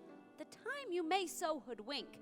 We have willing dames enough. There cannot be that vulture in you to devour so many as will to greatness dedicate themselves, finding it so inclined. With this, there grows in my ill-composed affection such a stanchless avarice that were I king, I would cut off the nobles from their land, desire his jewels and this other's house, and my more having would be as a sauce to make me hunger for more, that I would forge quarrels unjust against the good and loyal, destroying them for wealth. This avarice sticks deeper, grows with more pernicious root than summer-seeming lust, and hath been the sword of our slain kings.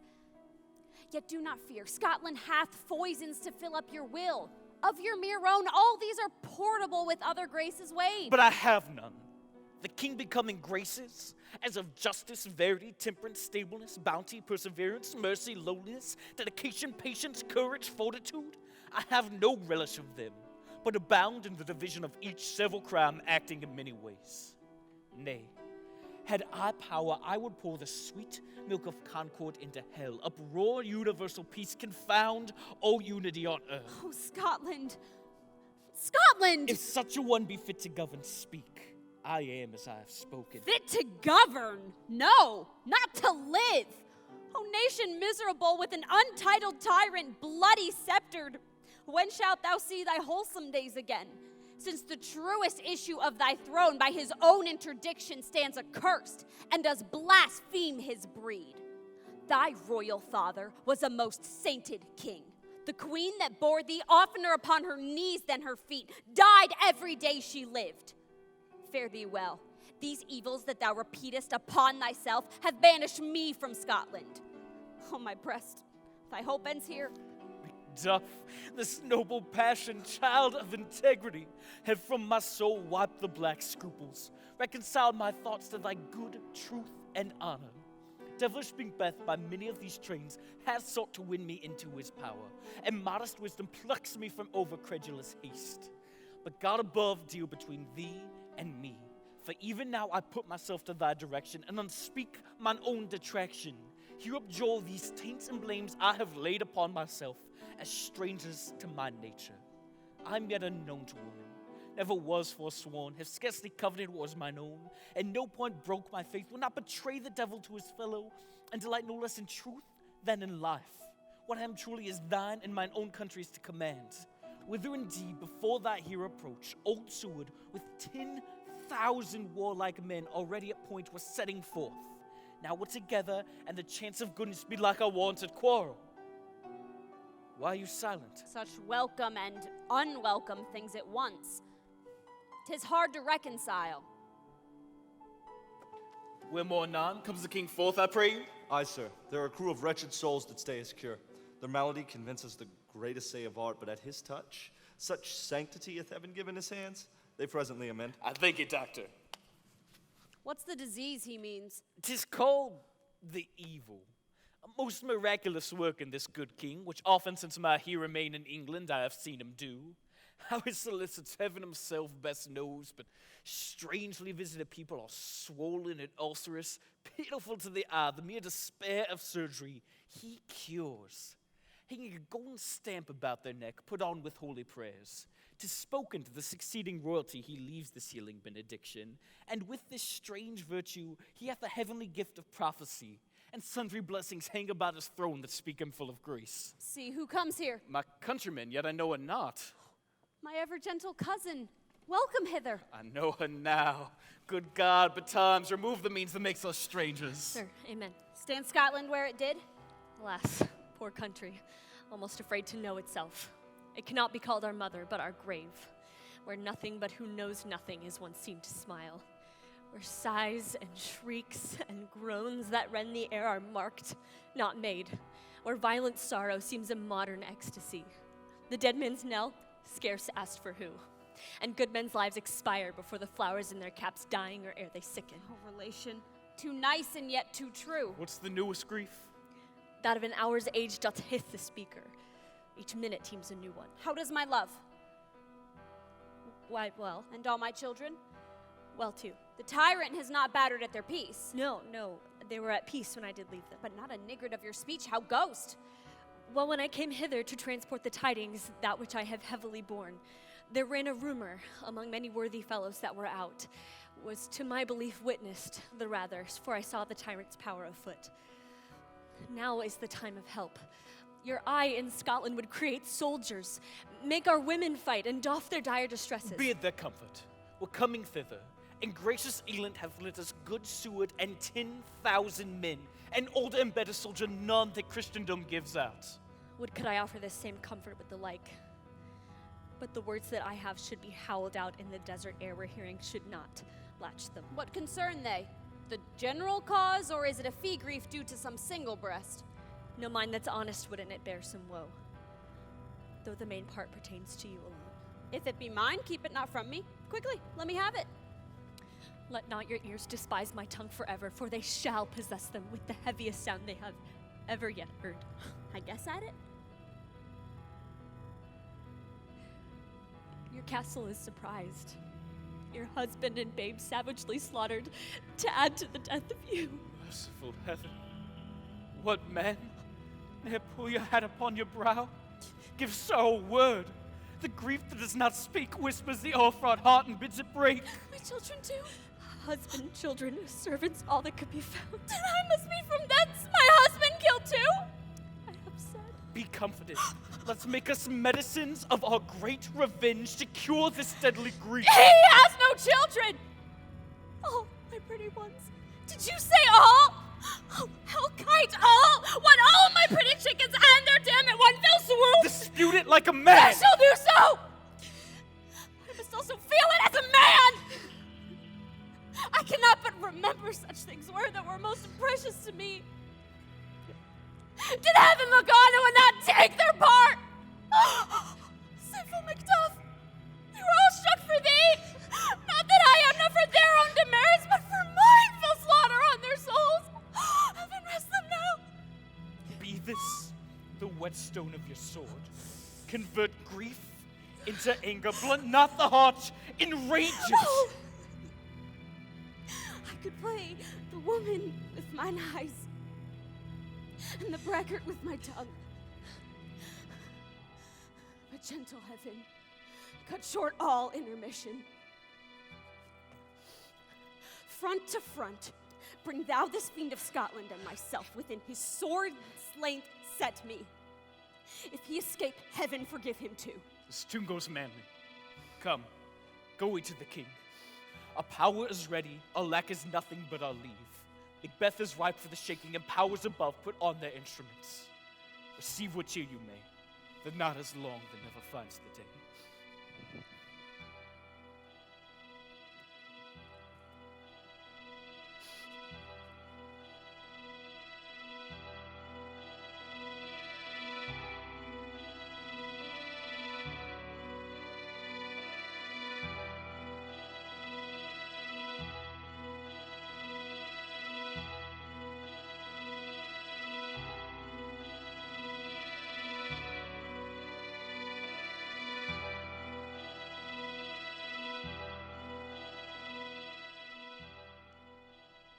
I have 2 nights watched with you, but can perceive no truth to your report. When was it she last walked? Since His Majesty went into the field. I have seen her rise from bed, throw her nightgown upon her, Unlock her closet, take forth paper, fold it, write upon it, read it, afterwards seal it, and again return to bed. Yet all of this while in the most fast sleep. A great perturbation in nature, to receive at once the benefit of sleep and do the effects of watching. In this slumbery agitation, besides her walking and other usual performances, what at any time have you heard her say? That, sir, which I will not report after her. You may to me, and 'tis most meet you should. Neither to you nor anyone, having no witness to confirm my speech. Lo, you, here she comes. This is her very guise, and upon my life, fast asleep. Observe her, stand close. How came she by that light? Wyatt stood by her. She has light by her continually. 'Tis her command. Do you see? Her eyes are open. Aye, but their sense is shut. What is it she does now? Look how she rubs her hands. It is an accustomed action with her to seem thus washing her hands. I have known her to continue in this a quarter of an hour.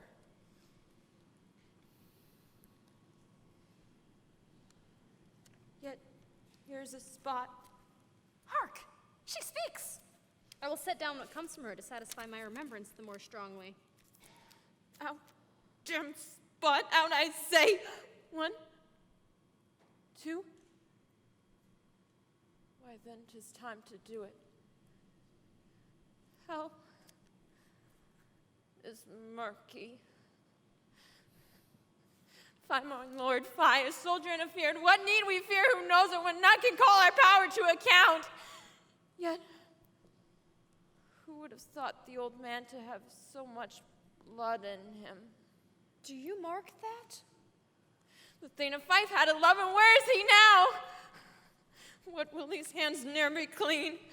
No more of that, my lord, no more of that! You mar all with this starting!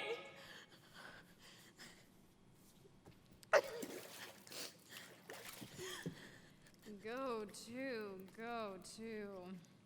You have known what you should not. She has spoke what she should not. I am sure of that. Heaven knows what she has known. Here's the smell of the blood still. All the perfumes of Arabia will not sweeten this little hand.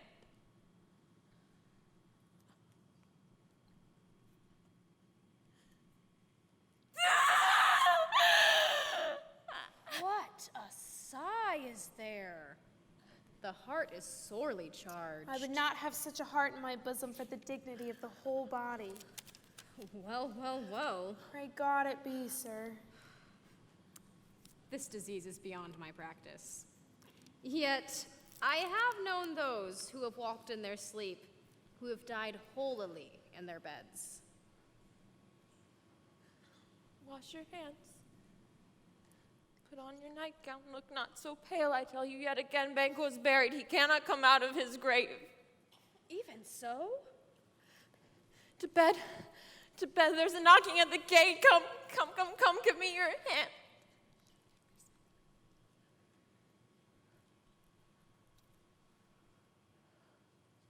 What's done cannot be undone.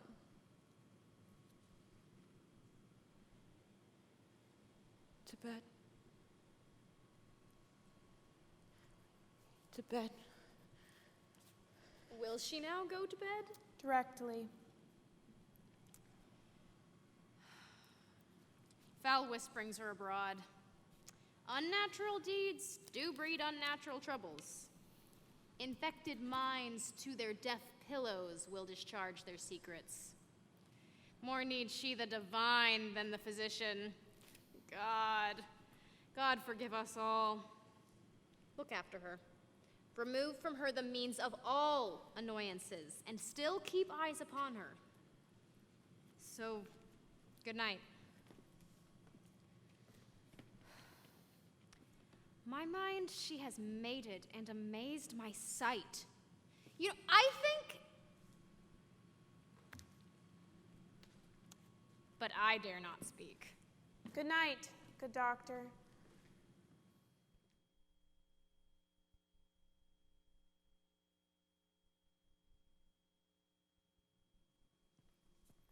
The English power is near, led on by Malcolm, his uncle Seward, and the good Macduff.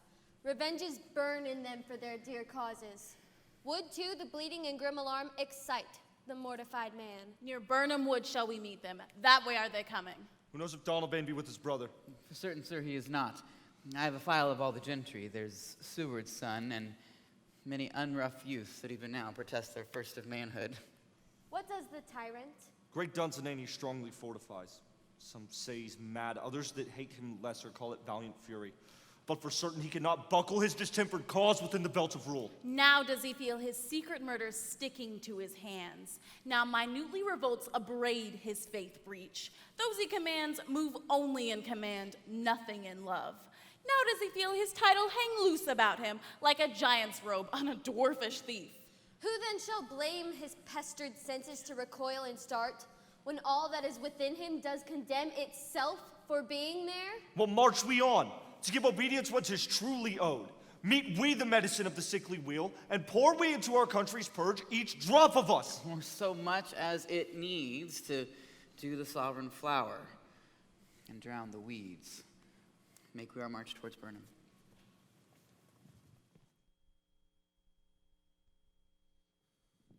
Bring me no more reports. Let them all fly. Till Burnham Wood remove to Dunsinane, I cannot taint with fear. The spirits that know all mortal consequence have pronounced me thus. Fear not, Macbeth.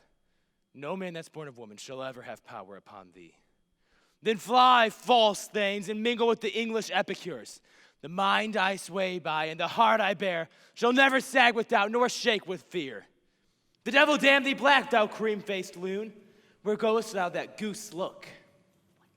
There's 10,000 Geese, villain? Soldiers, sir! Go prick thy face and overread thy fear. What soldiers, Patch? The devil damn thee black. Those linen cheeks of thine are counselors to fear. What soldiers, Wayface? The English force, so please you. Take thy face hence. Seaton! I am sick at heart when I behold Seaton, I say! This push will cheer me ever, or deceit me now. I have lived long enough. My way of life has fallen into the sear, the yellow leaf, and that which should accompany old age as honor, love, obedience, troops of friends, I must not look to have. But in their stead, curses, not loud but deep, mouth honor, breath which the poor of heart would fain deny and dare not. Seaton! What is thy gracious pleasure? What news more? All is confirmed, my lord, which was reported. I'll fight till from my bones my flesh be hacked. Give me my armor. 'Tis not needed yet. I'll put it on. Send out more horses. Scurry the country round, hang those that talk of fear. Come, sir, give me my staff. Doctor, how does your patient? Not so sick, my lord, as she is troubled with thick-coming fancies that keep her from her rest. Cure her of that. Canst thou not minister to a mind diseased? Pluck from the memory some rooted sorrow, raise out the rich and troubles of the brain, and with some sweet oblivious antidote, cleanse the stuffed bosom of all of that perilous stuff which weighs upon it? Therein the patient must minister to himself. Throw physic to the dogs, I'll none of it. Come, sir, give me my armor. Satan, send out. Doctor, the thanes fly from me. Come, sir, dispatch. If thou couldst, doctor, cast the waters of my land, find her disease, and cure her of it, I would applaud thee to the very echo that would applaud again. Pull it off, I say. What rhubarb, cyme, or other purgative drug would scour these English hence? Hearest thou of them? Aye, my good lord, your royal preparations have made us hear something. Bring it after me. I will not be afraid of death and bane till Burnham Wood do come to Dunsinane.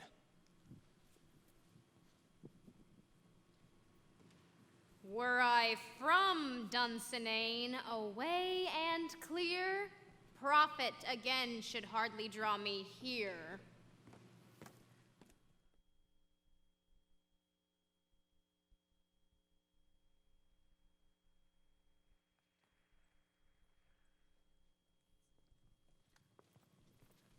Cousins, I hope the days are near at hand the chambers will be safe. We doubt it nothing. What is this wood before us? The wood of Burnham. Let every soldier hew him down a bough and bear it before him. Thereby shall we shadow the number of our host to make discovery ere and report of us. It shall be done. We learn no other, but the confident tyrant keeps still in Dunsinane and will endure our setting down before it. 'Tis his main hope. For where there's advantage to be given, both more and less have given him the revolts, and none serve with him but constrained things whose hearts are absent too. Let our just censures attend the true event, and put we on industrious soldiership. The time approaches that will with due decision make us know what we shall say we have and what we owe. Thoughts speculative, their unsure hopes relate. But certain issue strokes must arbitrate, towards which advance the war.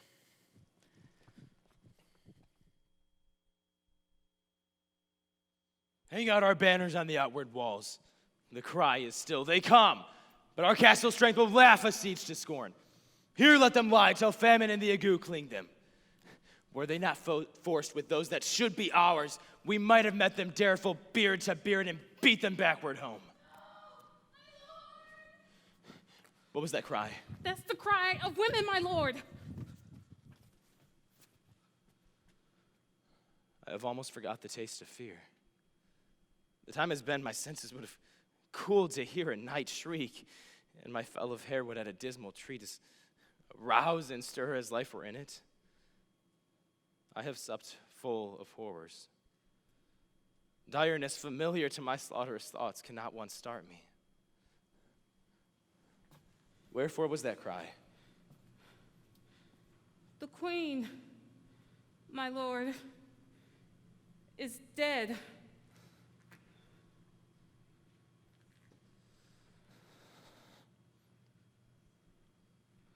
She should have died hereafter. There would have been a time for such a word.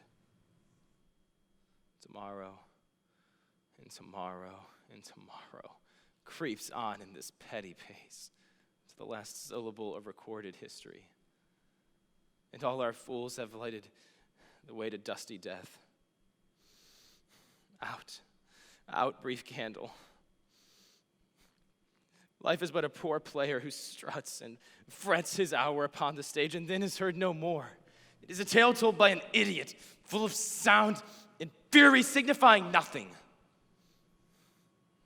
Thou comest to use thy tongue, thy story quickly. Gracious my lord, I should report that which I say I saw, but know not how to do it.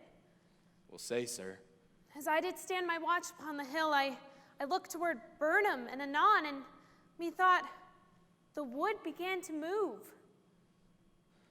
Liar and slave! Let me endure your wrath if it be not so. Within this 3 mile may you see it coming, I say, a moving grove. If thou speakest false, upon the next tree shalt thou hang alive, till famine cling thee. If thy speech be sooth, I care not if thou dost for me as much. I pull in resolution and begin to doubt the equivocation of the fiend that lies like truth. Fear not till Burnham wood to come to Dunsinane. And now a wood comes toward Dunsinane. Arm and out! If this which he avouches does appear, there's no flying hence nor tarrying here. I begin to be aweary of the sun, in which the estates of the world were now undone. Ring the alarm bell! Blow wind, come rack. At least we'll die with harness on our back.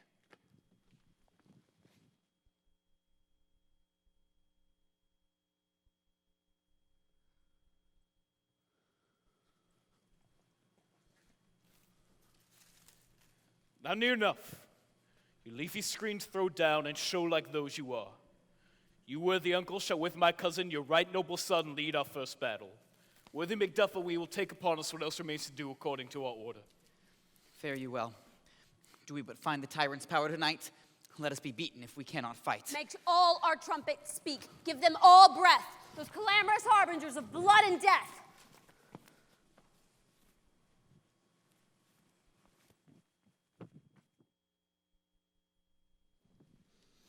They have tied me to a stake. I cannot fly. But bear-like must fight the course. What's he that was not born of woman? Such a one am I to fear or none. What is thy name? Thou wilt be afraid to hear it. Know that thou callest thyself a name hotter than any is in hell.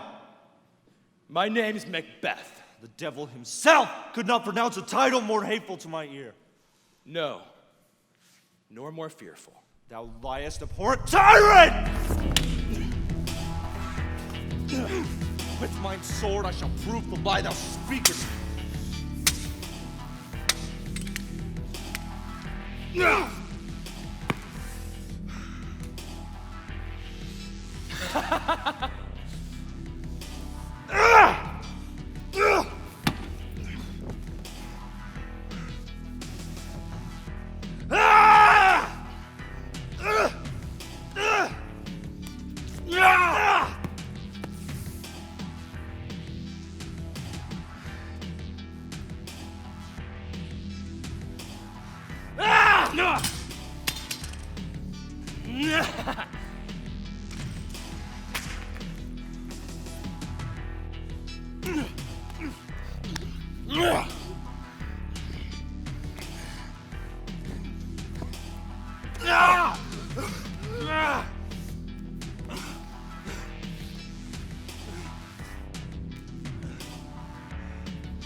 Thou was born of woman, but swords I smile at, weapons laugh to scorn, brandished by man that's of a woman born.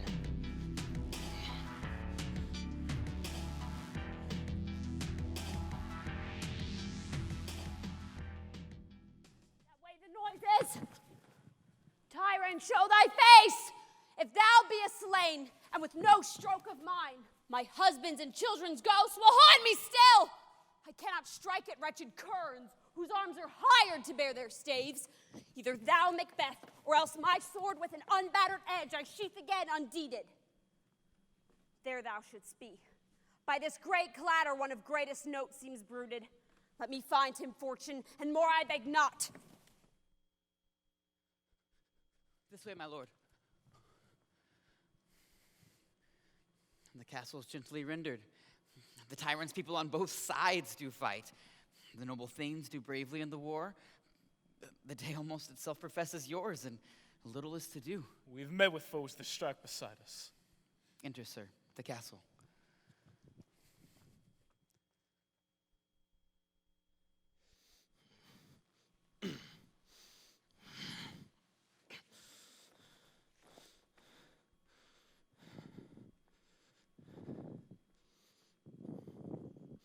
Why should I play the Roman fool and fall on mine own sword? Whiles I see lies, the gashes do better upon them. Turn, hellhound, turn! Of all men else I have avoided thee. But get thee back. My soul is too much charged with blood of thine already. I have no words. My voice is in my sword. Thou bloodier villain than terms can give thee out! Thou losest labor, as easy mayest thou the entrenchant air with thy keen blade impressed as make me bleed. Let fall thy blade on vulnerable crest. I bear a charmed life which must not yield to one of woman born. Despair thy charm, and let the angel whom thou still hast served tell thee Macduff was from her mother's womb untimely rent.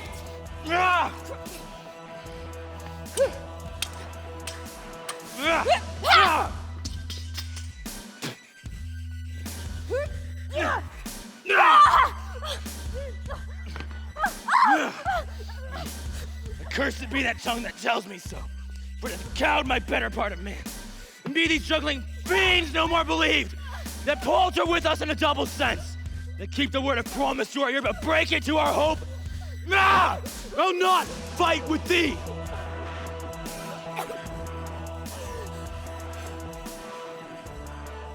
Then yield thee, coward, and live to be the show and gaze of the time.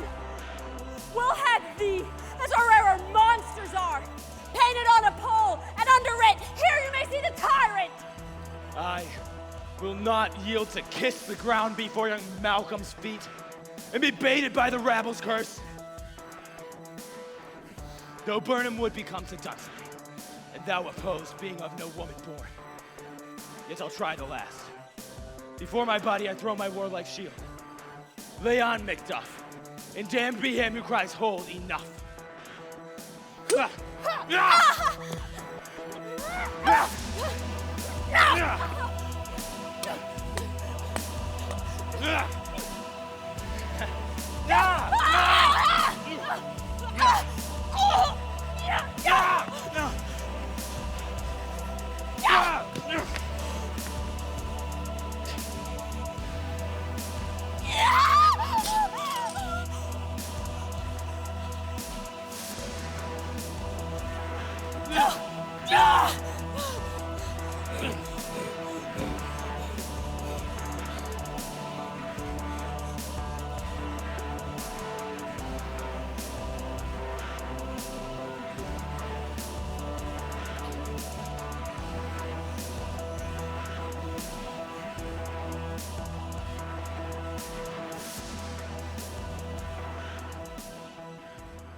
Would the friends who missed were safe arrived?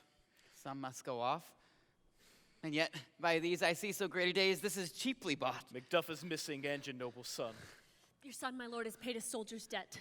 He only lived but till he was a man, though in the unshrinking prowess where he fought, but like a man he died. Then he is dead? Aye, and brought off the field. Do not let your cause of sorrow be measured by his worth, for then it hath no end. Had he his hurts before? Aye, on the front. Then God's soldier be he. And I, as many sons as I have hairs, I would not wish them to a fairer death. And so his knell is annulled. He's worth more sorrow, and that I'll spend for him. He's worth no more. They say he parted well and paid his score. So God be with him. Here come newer comforts. Hail, King, for so thou art.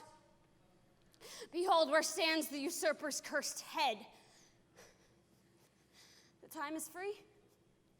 I see thee encompassed by thy kingdom's pearl, that speak my salutation in their minds, whose voices I desire, aloud with mine.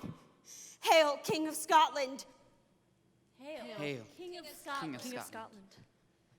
We shall spend no large expense of time before we reckon with your several loves and make us even with them.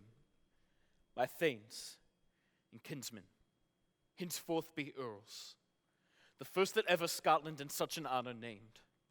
What's more to do, which will be planted newly with the time, as to call home our exiled friends abroad, that fled the watchful snares of tyranny, producing forth the cruel ministers of this dead butcher and his fiend-like queen, who as 'tis thought by self and violent hands took off her life. This, and what needful else that calls upon us, by the grace of grace will perform in measure, time, and place.